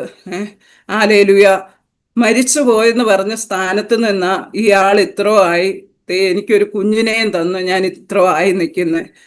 ഓക്കെ ഡോക്ടറെ ഇവിടെ ട്രീറ്റ്മെൻറ്റ് വേണ്ട എന്ന് പറഞ്ഞ് ഞാൻ തിരിച്ചു വന്നു. അന്ന് ഇതുപോലെ NST ചെയ്യാൻ കുഞ്ഞിൻ്റെ എനിക്ക് ഫോളോ അപ്പ് ഉണ്ടായിരുന്നു. ചെന്നപ്പോൾ കുഞ്ഞിൻ്റെ ഹാർട്ട് ബീറ്റിന് ഇച്ചിരി വേരിയേഷൻ ഉണ്ടെന്ന് പറഞ്ഞു. അങ്ങനെ ഹാലേലൂയ സ്തോത്രം 2-3 പ്രാവശ്യം നോക്കിയപ്പോഴും അങ്ങനെ കണ്ടു. തിരിച്ച് ഒരു മസ്രി ഡോക്ടറായിരുന്നു, വീട്ടിൽ പോയിട്ടെങ്കിൽ എന്തെങ്കിലും പ്രശ്നം ഉണ്ടായി വന്നാൽ മതി എന്നും പറഞ്ഞ് തിരിച്ചു വിട്ടു. ഞങ്ങളൊരു മലയാളി ഡോക്ടറോട് കൺസൾട്ട് ചെയ്യുന്നപ്പം പറഞ്ഞു, ഇല്ല നിങ്ങൾ അടുത്ത ദിവസം തന്നെ വാ, അഡ്മിറ്റ് നോക്കാമെന്ന് പറഞ്ഞു. അങ്ങനെ അടുത്ത ദിവസം ചെന്ന് അവരെന്നെ അഡ്മിറ്റ് ആക്കി. ഇവിടെയൊക്കെ ഒത്തിരി ഒത്തിരി ദിവസങ്ങൾ അവർ നോക്കി നോർമലൊക്കെ ട്രൈ ചെയ്ത് അത് പറ്റാതാവുമ്പോൾ മാത്രമേ അവർ അഡ്മിറ്റ് ആക്കുകയോ സിസേറിയനൊക്കെ ചെയ്യത്തുള്ളൂ. ആ സമയം എങ്കിലേ സിസേറിയൻ ചെയ്യത്തുള്ളൂ. എന്നാൽ എന്നെ അഡ്മിറ്റ് ആക്കി കഴിഞ്ഞ ഡോക്ടേഴ്സ് തന്നെ ഡിസിഷൻ എടുത്തു. എന്നോട് ചോദിച്ചു, നിനക്ക് നോർമലി ട്രൈ ചെയ്യണോ? ഞാൻ പറഞ്ഞു വേണ്ട, ഹല്ലേലൂയ സ്തോത്രം, ഞങ്ങൾ പ്രിഫർ ചെയ്യത്തില്ല, ഒരു സിസേറിയനെ കൂടി കുഞ്ഞിനെ നമുക്ക് ഹല്ലേലൂയ സ്തോത്രം എടുക്കാമെന്നുള്ള രീതിയിൽ അങ്ങനെ അവിടെ ഹല്ലേലൂയ സ്തോത്ര ഊട്ടിയിൽ ഹല്ലേലൂയ സിസേറിയനായിട്ട് കയറ്റിയപ്പോഴത്തേക്ക് അവിടെ മുഴുവന് ഹല്ലേലൂയ, അതായത് ദൈവത്തിൻ്റെ ദൂതന്മാരിറങ്ങിയ പോലുള്ള ഒരു ഫീലിങ്സ് ആയിരുന്നു. എല്ലാവരും ഡോക്ടേഴ്സ് സിസ്റ്റേഴ്സ് എല്ലാവരും എന്നെ അതുപോലെ സ്നേഹിക്കുന്നു. അവർ പറയുന്ന എനിക്ക് കേൾക്കാം, ഇതൊരു പ്രഷ്യസ് ബേബിയാ, ഇതൊരു പ്രഷ്യസ് ബേബിയാന്ന് പറയുന്ന കേൾക്കാം. അങ്ങനെ ഹല്ലേലൂയ സ്തോത്രം, അവരുടെ സ്നേഹമൊക്കെ അനുഭവിക്കാൻ ദൈവമൊക്കെ. അതിന് ശേഷം ഹല്ലേലൂയ ഒരു മോനുണ്ടായി. ഹല്ലേലൂയ സ്തോത്രം, ഹല്ലേലൂയ. അതിന് അവിടെ റിക്കവറി റൂമിൽ കിടന്നപ്പോഴത്തേക്ക് അവിടെ ഒരു സിസ്റ്റർ വന്നിട്ട് ചോദിച്ചു, ഹസ്ബൻഡിന് എന്താ പറ്റിയേ? ഞാൻ പറഞ്ഞു ഇതുപോലെ ഇലക്ട്രിക് ഷോക്ക് അടിച്ച് ഇവിടെ അഡ്മിറ്റ്. ഞങ്ങൾക്കറിയാം ഇന്നയാളുടെ കുഞ്ഞു, അയ്യോ ഇതൊരു മിറക്കിള് തന്നെ, ഞങ്ങൾക്ക് വിശ്വസിക്കാൻ പറ്റുന്നില്ല, ഞങ്ങളൊക്കെ അന്ന് ഈ ഹോസ്പിറ്റലിൽ കണ്ട വ്യക്തിയാ, ഇത് ദൈവത്തിന്റെ പ്രവൃത്തി തന്നെ എന്ന് പറഞ്ഞ് ദൈവത്തെ അവിടെ മഹത്വപ്പെടുത്തുവാൻ തക്കവണ്ണം ഹല്ലേലൂയ ഇടയായി. മോനുണ്ടായി കഴിഞ്ഞ് അതെ, ദൈവം മോനുണ്ടാകുവാൻ തക്കവണ്ണം ഒരു വിടുതലും ബലവും എൻ്റെ ഭർത്താവിൽ കൊടുത്തു. ഹല്ലേലൂയ, ദൈവിക പ്രവൃത്തി അവിടെ നടന്നു. അതെ, ഹല്ലേലൂയ. അതിനുശേഷം കുറച്ച് മാസങ്ങൾ കഴിഞ്ഞപ്പോൾ ഹസ്ബൻഡ് വീണ്ടും സിക്കായി. അതായത് ലെഫ്റ്റ് സൈഡ് വീക്ക്നെസ് വന്നു, ഇച്ചിരി ഫുഡൊക്കെ കഴിക്കാൻ ബുദ്ധിമുട്ടായി, ഇറക്കാൻ ബുദ്ധിമുട്ടായി, അങ്ങനെ ഒരു സിറ്റുവേഷൻ. പിന്നീട് ആ ഒരു ലെവലിലാണ് അദ്ദേഹം കണ്ടിന്യൂ ചെയ്തത്. നമ്മൾ വീൽ ചെയറിൽ എടുത്തിരുത്തണം, അങ്ങനെയൊക്കെ. ആദ്യകാലങ്ങളിലൊക്കെ ഇതൊക്കെ സംഭവിച്ച സമയങ്ങളിലൊക്കെയും ഹോസ്പിറ്റലിലായാലും ഞാൻ ഡ്യൂട്ടിക്കൊക്കെ ചെന്നിട്ട് ഞാൻ അവിടെ സ്ഥലവും സാഹചര്യവും ഒന്നും നോക്കത്തില്ല. അവിടെ ടീ റൂമിൽ ഞാൻ മുട്ടുകുത്തും, ഉറക്കെ കരഞ്ഞ് നിലവിളിക്കും, ദൈവമേ വിടുവിക്കണേ വിടുവിക്കണമേ എന്ന് ഞാൻ പ്രാർത്ഥിക്കുന്ന ഒരു സമയങ്ങളുണ്ടായിരുന്നു. കൂടെയുള്ളവരും എല്ലാവരും അപ്പോൾ അവരും കൂടെ വന്ന് വിഷമിച്ച് പ്രാർത്ഥിക്കുമായിരുന്നു. ഹല്ലേലൂയ സ്തോത്രം. അതിനുശേഷം ഇവിടെ ഒരു 12 വർഷക്കാലം ദൈവത്തിൻ്റെ കൃപയാൽ പ്രിയപ്പെട്ടവനെ കൂടെ നിർത്തുവാൻ കഴിഞ്ഞു. ഇടയ്ക്ക് നാട്ടിൽ പോവും, ഹസ്ബൻഡുമായിട്ട് നാട്ടിൽ പോവും, തിരിച്ച് ഞങ്ങൾ ഒരുമിച്ച് തിരിച്ചു വരും, അങ്ങനെ മുന്നോട്ട് പോയിക്കൊണ്ടിരുന്നു. 12 വർഷക്കാലം ഇവിടെ നിർത്തിയതിന് ശേഷം ഹസ്ബൻഡ് ഭവനത്തിലേക്ക് പിന്നീട് ഇവിടെ നമുക്ക് റെസിഡൻസിൻ്റെ ഒക്കെ അടിക്കാനൊക്കെ ബുദ്ധിമുട്ട് വന്നു. ആദ്യത്തെ ഒരു 5 വർഷം നമ്മൾ പുറത്ത് പൈസ കൊടുത്താണ് വിസ അടിച്ചുകൊണ്ടിരുന്നത്. അതുപോലെ ഈ നോക്കുന്ന ആൾക്ക് നമ്മൾ പുറത്ത് പൈസ കൊടുത്താൽ വിസ അടിച്ചുകൊണ്ടിരുന്നത്. ഇത്രയും പൈസ ചെലവും കാര്യങ്ങളും ഇവിടുത്തെ നിയമങ്ങളൊക്കെ നമുക്ക് പ്രതികൂലമായി വന്നപ്പോൾ നാട്ടിൽ അയക്കാമെന്ന് നമ്മൾ വിചാരിച്ചു. എന്നാൽ ഓരോ സമയങ്ങളിലും ഞങ്ങൾ ജോയിൻ ചെയ്തപ്പോൾ സാലറി കുറവായിരുന്നു. ഓരോ സമയങ്ങളിലും എൻ്റെ ആവശ്യം നേരത്തെ ദൈവം പൈസ ഞങ്ങളുടെ സാലറിയിൽ കൂട്ടി. എല്ലാവർക്കും കൂടി കൂട്ടുന്നെങ്കിലും ഞാൻ പറയും, എനിക്ക് വേണ്ടി ദൈവം കൂട്ടി, എനിക്ക് വേണ്ടി ദൈവം കരുതി തന്നെന്ന് പറയും. മോനെ പ്രഗ്നൻ്റ് ആണെന്ന് അറിഞ്ഞ മാസം തന്നെ 50 ദിനാറ് കൂട്ടിക്കിട്ടു. ഞാൻ പറഞ്ഞു മോനുള്ള ദൈവം തന്നു. എങ്ങനെ ഓരോ ഘട്ടങ്ങളിലും എൻ്റെ സാലറിയിലും ദൈവം കൂട്ടിത്തരുവാനൊക്കെയും ഇടയായി. ഒന്നിനും ഒരു സാമ്പത്തികമായി ഞങ്ങൾക്ക് ബുദ്ധിമുട്ടേണ്ടതായി വന്നില്ല. എല്ലായിടത്തും ദൈവം കരുതി. ആമേൻ സ്തോത്രം. അങ്ങനെ മുന്നോട്ട് പോകുവാൻ സഹായിച്ചു. 2 വർഷം ഹസ്ബൻഡ് നാട്ടിൽ നിന്നപ്പോൾ ആ ഭവനത്തിൽ ഹസ്ബൻഡിൻ്റെ ഇളയ ബ്രദറും ഫാമിലിയും അമ്മച്ചിയൊക്കെ ഉണ്ടായിരുന്നു. അവരും ഒത്തിരി സപ്പോർട്ടീവായിരുന്നു. അവിടെ നിന്നപ്പോഴും നോക്കുന്ന ആൾ കൂടെ ഉണ്ടായിരുന്നു. പെട്ടെന്നൊരു സുപ്രഭാതത്തിൽ എനിക്ക് ഇങ്ങനെ തോന്നി, ഭവനം വേണമെന്ന്. അതുവരെ ഞാൻ ഭവനത്തെക്കുറിച്ച് ആഗ്രഹിച്ചിരുന്നില്ല. ഇങ്ങനെ സംഭവിച്ചു കഴിഞ്ഞ് ഭവനം വേണമെന്ന് ആദ്യം ആഗ്രഹിച്ചിരുന്നു. ഞങ്ങൾ 2 പേർക്കും ഞങ്ങൾക്ക് ചങ്ങനാശ്ശേരിയിൽ ഒരു ഭവനം വേണമെന്ന് ഭയങ്കര ആഗ്രഹമായിരുന്നു. കുട്ടനാട്ടിൽ നിന്നൊക്കെ ഒന്ന് മാറി ഒരു വീട് വെക്കണം എന്നൊക്കെ ആഗ്രഹമായിരുന്നു.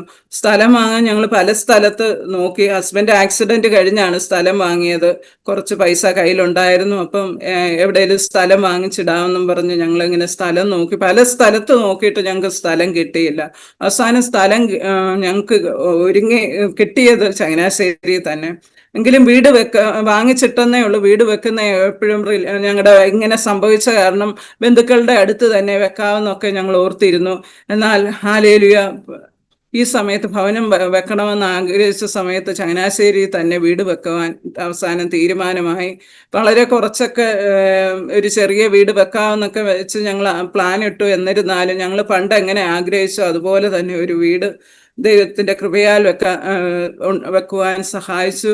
ഒരു ലോണും ഒക്കെ എടുക്കേണ്ടി വന്നു. എന്നാലും അതൊക്കെയും ദൈവം നടത്തി തന്നു. അത് അവിടെ പണിയുവാനും ഇനി എങ്ങനെ ആര് നോക്കുമെടുക്കും എന്നൊക്കെ ചിന്തിച്ചിരുന്ന സമയത്ത് അവിടെയും ദൈവം ഒരു സഹോദരനെ ഒരുക്കി. അതിനൊക്കെയുമായിട്ട് ഞാൻ ദൈവത്തിന് നന്ദി കരയറ്റുന്നു. ഹല്ലേലൂയ, സ്തോത്രം. ആമേൻ. ഹല്ലേലൂയ, സ്തോത്രം, സ്തോത്രം. ഇങ്ങനെ ഞങ്ങൾ മുന്നോട്ട് പോയപ്പോൾ ഈ കഴിഞ്ഞ 2024 ജൂൺ മാസത്തിൽ 2-ാം തീയതി എൻ്റെ അനിയത്തി ഈ ലോകത്തിൽ നിന്ന് വേർപെട്ട്. ഹല്ലേലൂയ, സ്തോത്രം, മാറ്റപ്പെട്ടു പോയി. ആമേൻ. 42 വയസ്സ് പ്രായം.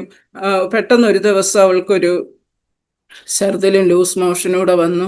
അടുത്ത ദിവസം ഈ ലോകത്തിൽ നിന്ന് മാറ്റപ്പെടുക ചെയ്ത 3 കുഞ്ഞുങ്ങൾ. ഇളയ കുഞ്ഞ് 3.5 വയസ്സ് പ്രായം മാത്രം. നമുക്ക് അതൊരു വലിയ വിഷമമായിട്ട് വന്നു. നാട്ടിൽ ഞാൻ അവിടെ ഹല്ലേലൂയ ഫ്യൂണറൽ ശുശ്രൂഷയ്ക്കായി കടന്നുപോയി. അവിടെ ചെന്ന് ഒരു 7-ാമത്തെ ദിവസമായപ്പോഴത്തേക്ക് എൻ്റെ ഹസ്ബൻഡിന് പതുക്കെ ഒരു അസുഖം സ്റ്റാർട്ടായി. അതായത് മോഷൻ പാസ് ചെയ്യുമ്പോൾ ബ്ലഡ് ക്ലോട്ട് കാണുവാൻ തുടങ്ങി. ഞാൻ 1 മാസത്തെ ലീവിനാണ് പോയത്. ഹസ്ബൻഡിനെ പിന്നെ ഹോസ്പിറ്റലിൽ ഞാൻ കൊണ്ടുപോയി ഇൻവെസ്റ്റിഗേഷനൊക്കെ ചെയ്തപ്പോഴത്തേക്ക് കോളൻ ക്യാൻസർ ആണെന്ന് ഫൈൻഡ് ഔട്ട് ചെയ്തു. ഒത്തിരി ഭാരപ്പെട്ടു. ദൈവം ഈ അവസ്ഥയിൽ ഇനി അങ്ങനെ ഒരു വേദനയിലൂടെ ഇദ്ദേഹം കടന്നു പോകണോ ഒപ്പിച്ച. ആമേൻ, സ്തോത്രം, ഹല്ലേലൂയ. അപ്പോൾ 20 വർഷമായി. ആമേൻ.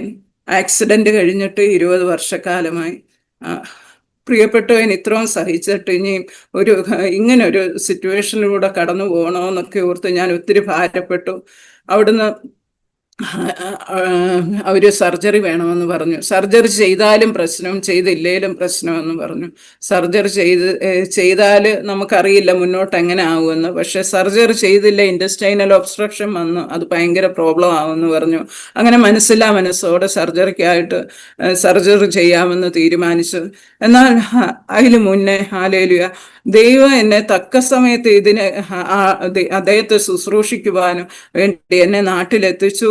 ഹല്ലേലൂയ, സ്തോത്രം. അദ്ദേഹം ആ സർജറിക്ക് കടന്നു പോകുന്നതിന് മുന്നേ അധികം അങ്ങനെ സംസാരിക്കാറില്ലായിരുന്നു നമ്മളോട്. എന്തെങ്കിലും ചോദിച്ചാൽ അതായത് കഴിച്ചില്ല, എന്താന്ന്, സുഖമാണ്, അത്രയൊക്കെ പറയാറുള്ളൂ. അല്ല ഇങ്ങോട്ടായിട്ടൊന്നും അധികം സംസാരിക്കാറില്ല. എന്നാൽ ആ സമയത്ത് അദ്ദേഹം ഫുൾ സെന്റൻസോടെ എന്നോട് പറഞ്ഞു, നീ ഇല്ലായിരുന്നെങ്കിൽ എന്നെ ആരും നോക്കില്ലായിരുന്നുവെന്ന്. ദൈവം എന്നെ അത് അദ്ദേഹത്തിൻ്റെ വായിൽ നിന്ന് കേൾപ്പിച്ച്. ആമേൻ, സ്തോത്രം, ഹല്ലേലൂയ. അതിനൊക്കെയുമായി ദൈവം എന്നെ നാട്ടിലെത്തിച്ച്. ഹല്ലേലൂയ. അതെ, ഭർത്താവ്, ഹല്ലേലൂയ, സ്തോത്രം. ഞാൻ അദ്ദേഹത്തെ കെയർ ചെയ്യുന്നത് അത് അദ്ദേഹത്തിന് സന്തോഷമാണ്. അദ്ദേഹം അതിൽ തൃപ്തനാണെന്ന് അത് കേൾക്കുവാൻ തക്കവണ്ണം ദൈവം ഇടയാക്കി. എനിക്കും അത് കേട്ടപ്പോൾ ഒത്തിരി സന്തോഷം തോന്നി. എന്നെ മനസ്സിലാക്കുന്നുണ്ടല്ലോ എന്നൊക്കെ. അല്ലെങ്കിൽ എന്തോ ആള് ചിന്തിക്കുന്ന ആളിതൊക്കെ മനസ്സിലാക്കുന്നുണ്ടോ എന്നൊക്കെ ചില സമയങ്ങളിൽ ഞാൻ ചിന്തിച്ചിട്ടുള്ള നിമിഷങ്ങളുണ്ട്. എന്നാൽ ഹല്ലേലൂയ അതിനൊക്കെ ഒരു മറുപടിയായിട്ട് അദ്ദേഹം ഫുൾ സെന്റൻസോടെ അങ്ങനെ ഹല്ലേലൂയ സർജറി കഴിഞ്ഞിട്ട് അവർ വീണ്ടും ആൾക്ക് ഹല്ലേലൂയ ലങ്സിന് ഇൻഫെക്ഷനൊക്കെ ആയി, ന്യൂമോണിയ ആയി കഴിഞ്ഞപ്പോഴത്തേക്ക് അവർ വീണ്ടും ട്രക്കിയോസ്റ്റോമി ചെയ്യണമെന്ന് പറഞ്ഞു. അതെന്നെ വളരെ വേദനിപ്പിക്കുന്നതായിരുന്നു. ഹല്ലേലൂയ. അത്രയും നമ്മൾ ഒരു പ്രാവശ്യം ചെയ്ത് അത് ക്ലോസ് ചെയ്ത് ഒക്കെ കൊണ്ടുവന്ന് ഇങ്ങനെ ചെയ്ത. ഞാൻ ഡോക്ടറോട് പറഞ്ഞു, ഡോക്ടറെ, ആള് നിങ്ങൾ നോക്കുമ്പോൾ ഒത്തിരി സംസാരിക്കത്തൊന്നുമില്ലായിരിക്കാം, ഇങ്ങനെ ഒരു വ്യക്തിയാണ്. പക്ഷെ ആളുടെ ഒരു ഞരക്കങ്ങളും മൂളലുകളും എല്ലാം ചെറിയ ചെറിയ വേർഡ്സ്, എനിക്കത് ഒത്തിരി പ്രഷ്യസാ. ഇത് ട്രക്കിയോസ്റ്റോമി ചെയ്ത് കഴിഞ്ഞാൽ പിന്നെ സംസാരിക്കില്ല, ആ ഒരു അവസ്ഥയിലേക്ക് പോവില്ല. പിന്നെ അതല്ലാതെ നിവൃത്തിയില്ലായിരുന്നു. അങ്ങനെ ട്രക്കിയോസ്റ്റോമി ചെയ്തു. അതിനുശേഷം കുറച്ച് ബെറ്റർ ആയി കഴിഞ്ഞപ്പോൾ അവർ വീട്ടിലേക്ക് ഒരാഴ്ച പോയി നിന്നിട്ട് മടങ്ങി വരുവാൻ പറഞ്ഞു. അങ്ങനെ വീട്ടിൽ ഞാൻ എല്ലാ ക്രമീകരണങ്ങളും ചെയ്ത് ആളെ നോക്കുവാൻ, സക്ഷൻ ചെയ്യുവാനും എല്ലാ ക്രമീകരണങ്ങളും ചെയ്ത് വീട്ടിൽ കൊണ്ടുവന്ന് 2 ദിവസം ആയപ്പോഴത്തേക്ക് വീണ്ടും ആൾക്ക് പ്രോബ്ലമായി. യൂറിൻ ഔട്ട്പുട്ട് കുറവ്, അതുപോലെ ഹല്ലേലൂയ BP ഷൂട്ടപ്പായി. വളരെ ഭാരത്തിലിരിക്കുമ്പോൾ അതെ എപ്പോഴൊക്കെ ഞാൻ ഒത്തിരി തളർന്നു പോയോ, ഒത്തിരി ഭാരപ്പെട്ടോ, ആ സമയങ്ങളിലൊക്കെ ദൈവവചനം എന്നെ ബലപ്പെടുത്തി. അല്ലെങ്കിൽ ദൈവം തക്ക സമയത്ത് അവിടെ ആരെയും അയച്ച് നമ്മളെ ബലപ്പെടുത്തും. ഹാലേലു, അതെൻ്റെ ജീവിത അനുഭവമാണ്.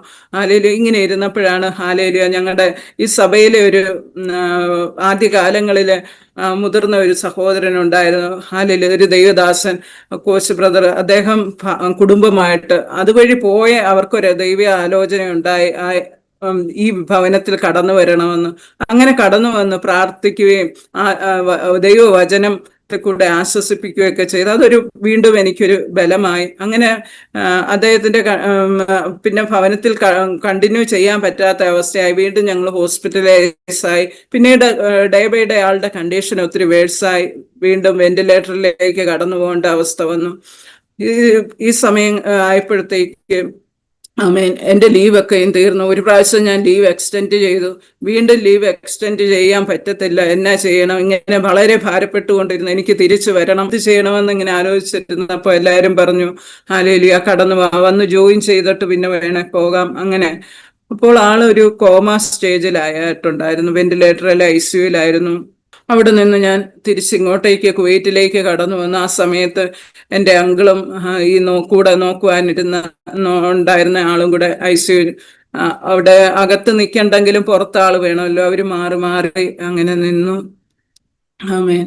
ഇവിടെ വന്ന് ഞാൻ ജൂലൈ 30 കടന്നു വന്നു. ഓഗസ്റ്റ് 14 എനിക്ക് നൈറ്റ് ഡ്യൂട്ടിയാ. അന്ന് ഫുള്ള് ഞാൻ അദ്ദേഹത്തെ ഇങ്ങനെ അപ്പൊ ഇതിനോടിടയ്ക്ക് ഹോസ്പിറ്റലിൽ, ഞങ്ങൾ ബിലീവേഴ്സ് ഹോസ്പിറ്റലിലായിരുന്നു അഡ്മിറ്റ് ആയിരുന്നത്. അവിടെ ഒത്തിരി ഡേ ബൈ ഡേ നല്ല പൈസ ആവുന്നുണ്ടായിരുന്നു. എൻ്റെ ഹസ്ബൻഡ് ഇങ്ങനെ പലരും പറഞ്ഞു, ഇങ്ങനത്തെ ഒരു അവസ്ഥയല്ലേ, നീ ഇനി അങ്ങനെ ഒത്തിരി പൈസ മുടക്കണ്ട, നോക്കണ്ട എന്നൊക്കെ പലരും എന്നെ ഇത് ചെയ്തെങ്കിലും ഞാൻ അദ്ദേഹത്തെ ഒരു നോർമൽ വ്യക്തിയെ എങ്ങനെ നമുക്ക് ട്രീറ്റ് ചെയ്യാമോ ഈ ലോകപ്രകാരം, അല്ലാതെ സിക്കായതുകൊണ്ട് ഇങ്ങനെ ആയതുകൊണ്ട് ഇനി നോക്കണ്ടെന്ന് ചിന്തിക്കാൻ ഞാൻ ഉദ്ദേശിച്ചില്ല. അല്ലെങ്കിൽ എങ്ങനെയും പറ്റുന്നിടത്തോളം ദൈവത്തിന്റെ ഹിതമാണെങ്കിൽ ട്രീറ്റ് ചെയ്യണമെന്ന് തന്നെ ആഗ്രഹിച്ചിരുന്നു. എന്നാൽ ഇവൻ ഡോക്ടേഴ്സ് അവസാനം പറഞ്ഞു, ഇനി നിങ്ങൾ ഈ ഹോസ്പിറ്റലിൽ നിർത്തണ്ട, വേറെ ഏതെങ്കിലും ഇച്ചിരി പൈസ കുറവുള്ള ഹോസ്പിറ്റലിലേക്ക് ഷിഫ്റ്റ് ചെയ്യുക. അങ്ങനെ ഞങ്ങൾ കുമ്പനാട് ഒരു ഹോസ്പിറ്റലിലേക്ക് ഷിഫ്റ്റ് ചെയ്തു. കുമ്പനാട് ഹോസ്പിറ്റൽ ICUലായിരുന്നു. അതിനുശേഷം അവർ പറഞ്ഞു ബെറ്റർ ആവുകയാണെങ്കിൽ പാലിയേറ്റീവ് കെയറിലേക്ക് മാറ്റാമെന്ന്. അപ്പോൾ ബൈപ്പാപ്പ് സപ്പോർട്ടായിരുന്നു, കണ്ടിന്യൂസ് ബൈപ്പാപ്പ് വേണം. അത്രയും നാൾ ഞാനൊരു പാലിയേറ്റീവ് കെയർ ഹസ്ബൻഡിനെ നിർത്തുന്നതിനെ കുറിച്ച് ചിന്തിച്ചിരുന്നില്ല.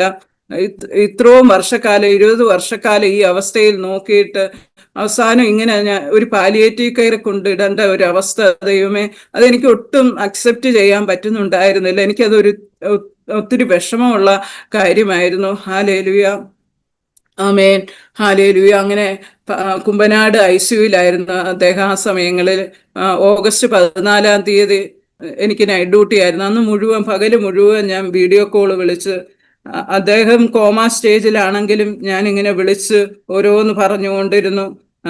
അതിന് 37 പ്രാവശ്യം ഞാൻ അന്ന് അദ്ദേഹത്തെ വിളിച്ചു. നൈറ്റ് ഡ്യൂട്ടിക്ക് പോയി. നൈറ്റ് ഡ്യൂട്ടിക്ക് ചെന്ന് അവിടെ ഒരു 12:30 ആയപ്പോൾ ഞാൻ പറഞ്ഞു, എനിക്ക് എങ്ങനെയായാലും നാട്ടിൽ പോകണം. ഇന്ന് നൈറ്റ് അല്ലായിരുന്നു, ഞാൻ എങ്ങനെയായാലും ചോദിച്ചിട്ട് നാട്ടിൽ പോയേനെ. നൈറ്റ് ഡ്യൂട്ടിയൊക്കെ ചേഞ്ച് ചെയ്യാൻ പാടാണല്ലോ, എന്തായാലും എനിക്ക് പോയേ പറ്റത്തുള്ളൂ.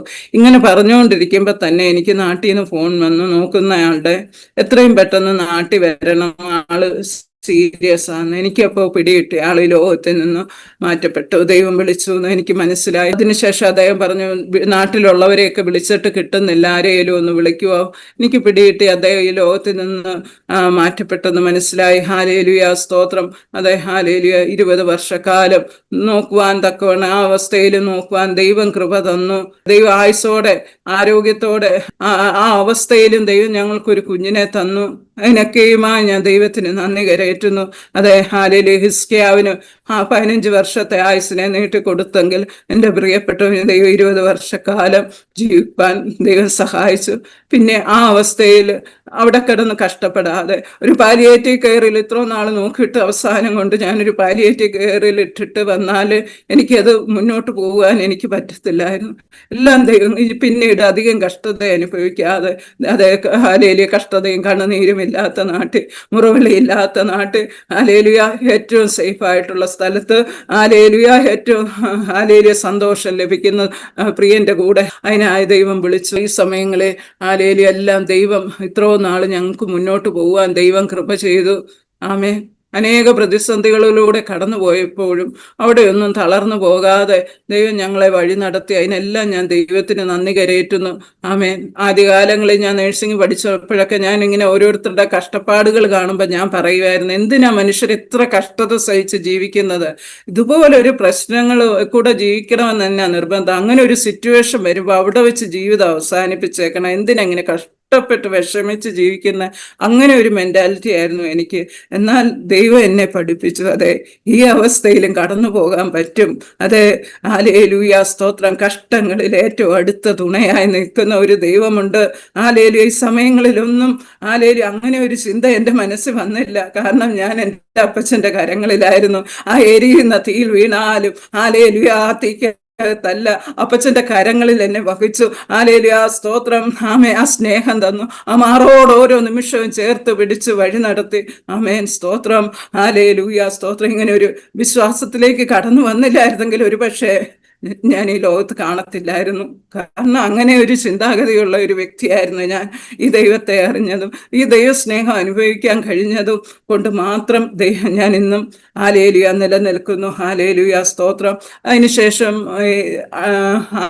ഹസ്ബൻഡ് ഫ്യൂണറൽ എല്ലാം കഴിഞ്ഞതിന് ശേഷം എൻ്റെ അമ്മ പറഞ്ഞു, മോനെ, ഇനിയേലും നീ മടങ്ങി വാ.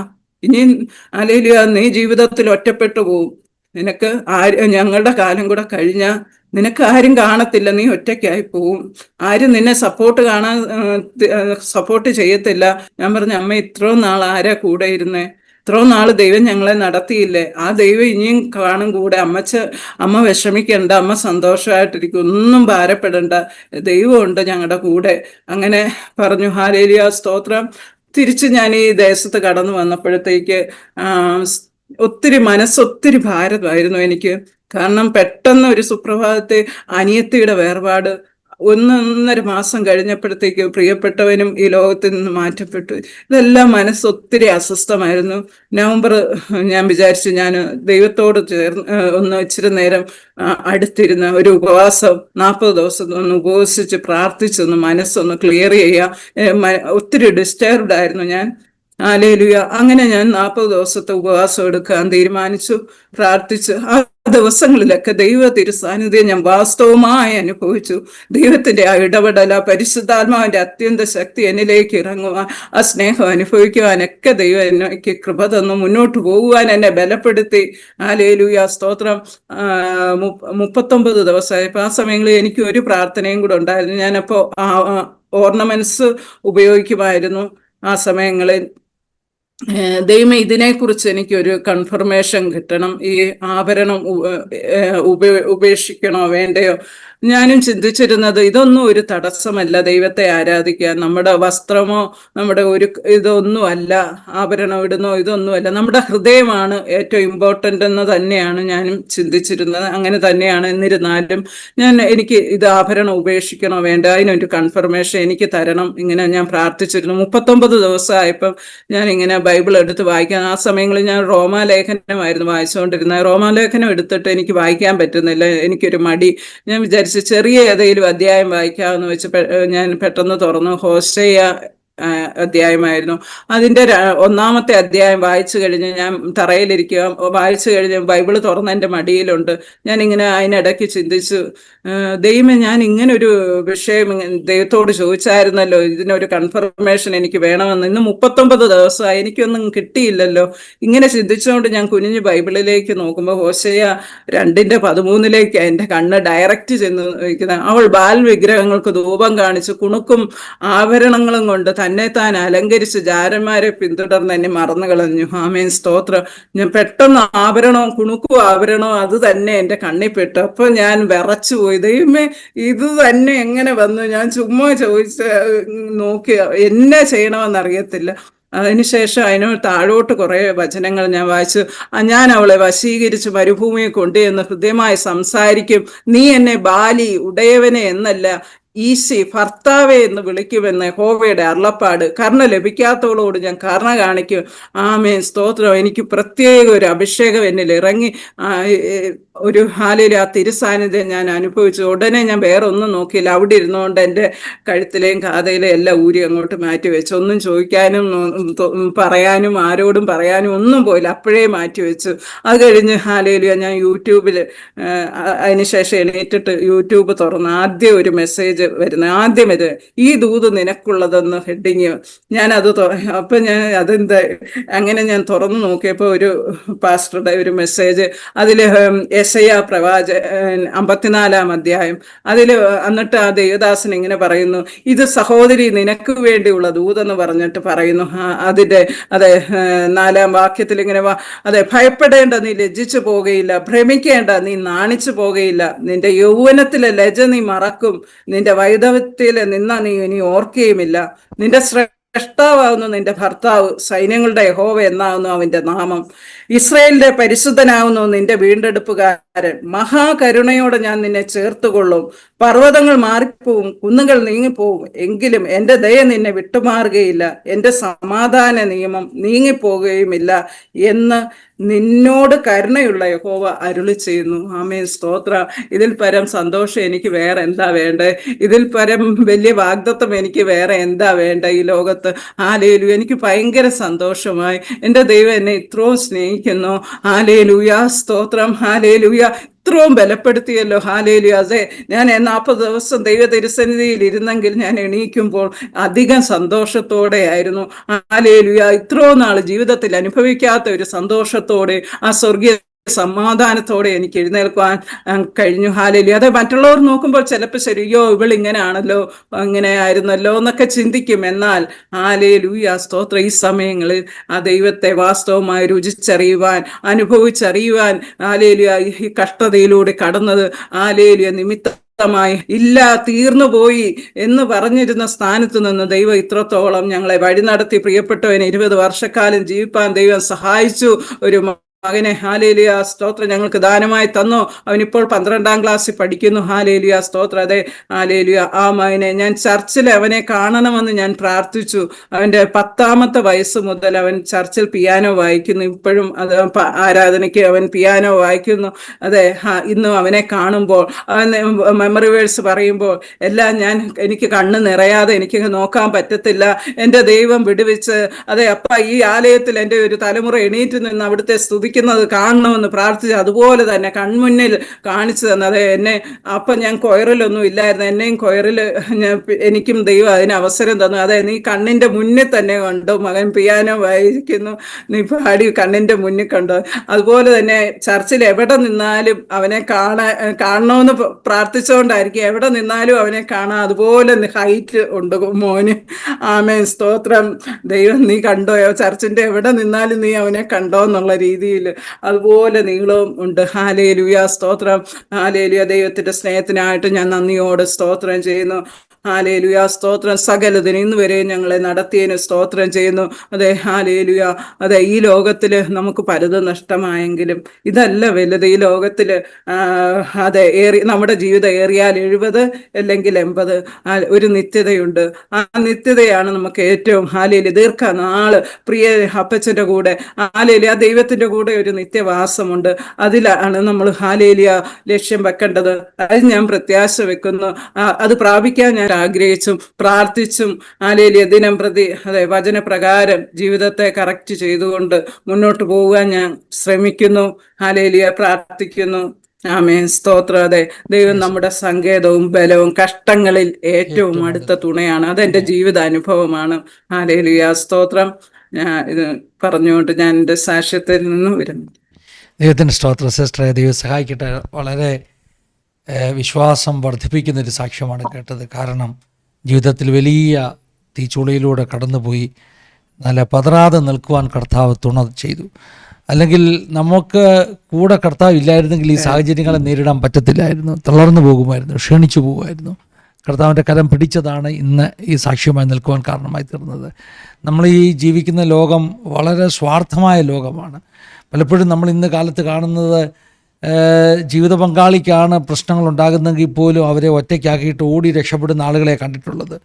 അത് വലിയൊരു മിടുക്കാണ്, സാമർഥ്യമാണെന്നുള്ള രീതിയിൽ പറയുന്ന ആളുകളെ കണ്ടിട്ടുള്ളത്. അതായത് ജീവിത പങ്കാളി പരാജയപ്പെടുന്നു, മറ്റേ വ്യക്തി ഓടിപ്പോകുന്നു, എന്നിട്ട് ജീവിതത്തിൽ വിജയിച്ച് കാണിക്കുന്നു. അതൊരു വലിയ അഭിമാനം പോലെ പറയുന്നൊരു കാലഘട്ടത്തിലാണ് നമ്മളിന്ന് ജീവിക്കുന്നത്. ഞാൻ ഒരിക്കലൊരു സഹോദരി പറയുന്നത് കേട്ടു, ക്രിസ്തീയ സാക്ഷ്യമൊന്നുമല്ല കേട്ടോ, ഒരു സെക്കുലർ മീഡിയയിൽ പറയുന്നത് കേട്ടു. അവരുടെ ഭർത്താവ് ബിസിനസ് ചെയ്തു, തകർന്നു പോയി, തകർന്നു പോയി. അപ്പോൾ എന്നിട്ട് ആ മനുഷ്യൻ വലിയ മദ്യപാനിയായി തീർന്ന ബിസിനസ്സിൻ്റെ തകർച്ച കൊണ്ടാണ്. അപ്പോൾ ഈ സ്ത്രീ ആ ഭർത്താവിനെ ഉപേക്ഷിച്ചിട്ട് അവൾ തന്നെ ഒരു ബിസിനസ് തുടങ്ങി. ഇന്ന് ലോകത്തിൽ അറിയപ്പെടുന്നൊരു ബിസിനസ്സുകാരിയാണ്. അപ്പോൾ എൻ്റെ മനസ്സിൽ വന്ന ചിന്ത, ആ മനുഷ്യൻ ബിസിനസ് തകർന്നപ്പോൾ കൂടെ നിന്ന് ആ ബിസിനസ് ഡെവലപ്പാക്കി രണ്ടുപേരോട് ഒന്നിച്ച് ജീവിതം കെട്ടിപ്പടുക്കേണ്ടതിന് പകരം തകർന്നു പോയ മനുഷ്യനെ വഴിയിൽ കളഞ്ഞിട്ട് പോയി എത്ര സക്സസ് ആയി എന്ന് പറഞ്ഞാൽ അതിനെന്താ അർത്ഥമുള്ളത്? അപ്പോൾ കുടുംബം എന്താ, ദൈവം തന്ന ജീവിത പങ്കാളി അത് സുഖത്തിലും ദുഃഖത്തിലും ഒന്നിച്ചു നിൽക്കേണ്ടതാണെന്നുള്ള ബോധ്യം പോലും ഇല്ലാതെ ജീവിക്കുന്ന സ്വാർത്ഥമായ ഒരു സമൂഹത്തിന് നടുവിൽ സിസ്റ്റർ പറഞ്ഞ വാക്കുകൾ അത് ആവർത്തിച്ച് അതിന് അല്പം പ്രാധാന്യം കൊടുത്തുകൊണ്ട് പറഞ്ഞേ പറ്റത്തുള്ളൂ. ദൈവം എനിക്ക് തന്ന എൻ്റെ ജീവിത പങ്കാളിയാണ്. കഷ്ടമാണെങ്കിലും സന്തോഷമാണെങ്കിലും സുഖമാണെങ്കിലും അവസാനം വരെ ഞാൻ കൂടെ നിൽക്കുമെന്നെടുത്ത ഒരു തീരുമാനം. ഭർത്താവിനോടുള്ള സ്നേഹം, ഭർത്താവ് തന്ന സ്നേഹം അല്ലേ, അത് ജീവിതത്തിൽ അതെ നമുക്കൊരിക്കലും മറക്കാനാവാത്ത സ്നേഹം, അത് തിരിച്ചു കൊടുക്കുക. നല്ല കുടുംബങ്ങൾ അങ്ങനെയാണ് കേട്ടോ. നമ്മുടെ ജീവിത പങ്കാളി ചിലപ്പോൾ വിജയിക്കും, ചിലപ്പോൾ പരാജയപ്പെടും. അത് ഭാര്യയാണെങ്കിലും ഭർത്താവാണെങ്കിലും. ഈ കാലത്ത് സഹോദരിമാരും ജോലി ചെയ്യുന്ന ജീവിതത്തിലെ ഉന്നതിയിലേക്ക് പോകാൻ ആഗ്രഹിക്കുന്ന ഒരു കാലഘട്ടമാണ്, പുരുഷന്മാർ മാത്രമല്ല. ഇപ്പോൾ ഫോർ എക്സാമ്പിൾ ഒരു സഹോദരി നേഴ്സിംഗൊക്കെ പഠിച്ചു, വിദേശത്തൊക്കെ പോകാൻ ശ്രമിക്കുന്നു. 1000-ൽ 1-2 പേര് അതിനകത്ത് പരാജയപ്പെടും. ഒത്തിരി പേര് വിദേശത്തൊക്കെ കയറി പോകുമ്പോൾ ചിലർക്കത് പറ്റത്തില്ല. അപ്പോൾ കുടുംബത്തിനകത്ത് നിന്നെ കൊണ്ട് പറ്റുന്നില്ലെന്നുള്ള പഴിചാരലുകൾ, അങ്ങനെയുള്ള ആക്രമണങ്ങൾ, അവരങ്ങ് ഫെഡപ്പാകുന്നു. ഭാര്യ പരാജയപ്പെട്ടു എന്നുള്ളൊരു ചിന്തയുണ്ടാകുന്നു. അത് രണ്ട് ഭാഗത്തും ഉണ്ടാകാം. ഭർത്താവ് പരാജയപ്പെടുന്നു അല്ലെങ്കിൽ ഭാര്യ പരാജയപ്പെടുന്നു. പക്ഷേ ഒരു യാഥാർത്ഥ്യം, ക്രിസ്തീയ കുടുംബങ്ങൾ കർത്താവിനെ സാക്ഷിയാക്കി വിവാഹ ജീവിതത്തിലേക്ക് പ്രവേശിച്ച ദൈവമക്കളുടെ കുടുംബങ്ങൾ എപ്പോഴും ചെയ്യേണ്ടത് പരസ്പരം സപ്പോർട്ട് ചെയ്ത്, പരസ്പരം സ്നേഹിച്ച്, ജീവിതത്തിൻ്റെ അവസാന ശ്വാസത്തോളം ദൈവം നൽകിയ കുടുംബത്തെ അതിനുവേണ്ട പരിഗണനകളും പരിരക്ഷയുമൊക്കെ കൊടുത്ത് മുന്നോട്ട് കൊണ്ടുപോവുകയാണ് ചെയ്യേണ്ടത്. കർത്താവ് കൂടിയിരിക്കും. അതൊരു നല്ലൊരു ഉദാഹരണമാണ് സിസ്റ്റർ സാക്ഷ്യം. മോൻ്റെ പേരെന്തുവാ? മോന്റെ പേര് ജോയൽ. കേട്ട സിസ്റ്റർ, ഞാൻ ജോയൽ. ഞാൻ ആ ചർച്ചിൽ വന്നിട്ടുണ്ട്. അതെ, രണ്ടു പ്രാവശ്യം ഞാൻ ആ ചർച്ചിൽ വന്ന് ശുശ്രൂഷിച്ചിട്ടുണ്ട്. കുവൈറ്റിലെ peace fellowship church. Pastor Mathew Thomas pastor. ഡോണിയുടെ മമ്മി ട്രിസിയാൻറ്റി നമുക്ക് സാക്ഷ്യം പറഞ്ഞിട്ടുണ്ട്. ട്രിസിയാൻറ്റിയാണ് നമ്പർ തന്നത്. ദൈവത്തിനെ സ്തോത്രം ചെയ്യുന്നു. ഞാൻ വന്ന സമയത്തൊക്കെ കീബോർഡ് വായിച്ചത് മോനാന്നല്ലോ അല്ലേ? ഇല്ല, അന്ന് ഡോണിയ. ഒരു പ്രാവശ്യം മോൻ വായിച്ചു, 2 പ്രാവശ്യം പാസ്റ്റർ വന്നായിരുന്നു. ഒരു പ്രാവശ്യം ഡോണിയ വായിച്ച, ഒരു പ്രാവശ്യം മോൻ. അതെ, ദൈവത്തിനെ സ്തോത്രം ചെയ്യുന്നു. ദൈവം സഹായിക്കുകയും അനുഗ്രഹിക്കുകയും ചെയ്യട്ടെ. മോനെയും ദൈവം അനുഗ്രഹിക്കട്ടെ. കർത്താവിൻ്റെ ഒരു അത്ഭുത സാക്ഷിയാക്കി നിങ്ങളെ കുടുംബമായിട്ട് കർത്താവ് നിർത്തട്ടെ. കുഞ്ഞിനെ ഒരു അത്ഭുതമാക്കി കർത്താവ് ഉപയോഗിക്കട്ടെന്ന് പ്രാർത്ഥിക്കുന്നു. അസാധ്യങ്ങളെ സാധ്യമാക്കുന്ന ദൈവം, ഒരു തലമുറ വേണമെന്ന് പ്രാർത്ഥിച്ചു. ദൈവം ഒരു അത്ഭുതം പ്രവർത്തിച്ചു. ദൈവത്തിന് സ്തോത്രം ചെയ്യുന്നു.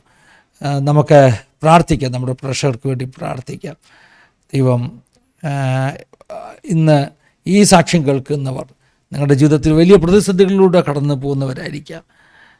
ദൈവത്തിൻ്റെ സൗഖ്യം ചിലരെക്കുറിച്ചുള്ള പദ്ധതിയാണ്. ചിലരെക്കുറിച്ചുള്ള പദ്ധതി ദൈവം നൽകിയിരിക്കുന്ന ആ കഷ്ടാനുഭവങ്ങളിൽ സഹിഷ്ണുതയോടുകൂടി അതിനെ അതിജീവിച്ച് പ്രാർത്ഥനയോടുകൂടി ബലമേറ്റെടുത്ത് മുന്നോട്ട് പോകുക എന്നതുമായിരിക്കാം.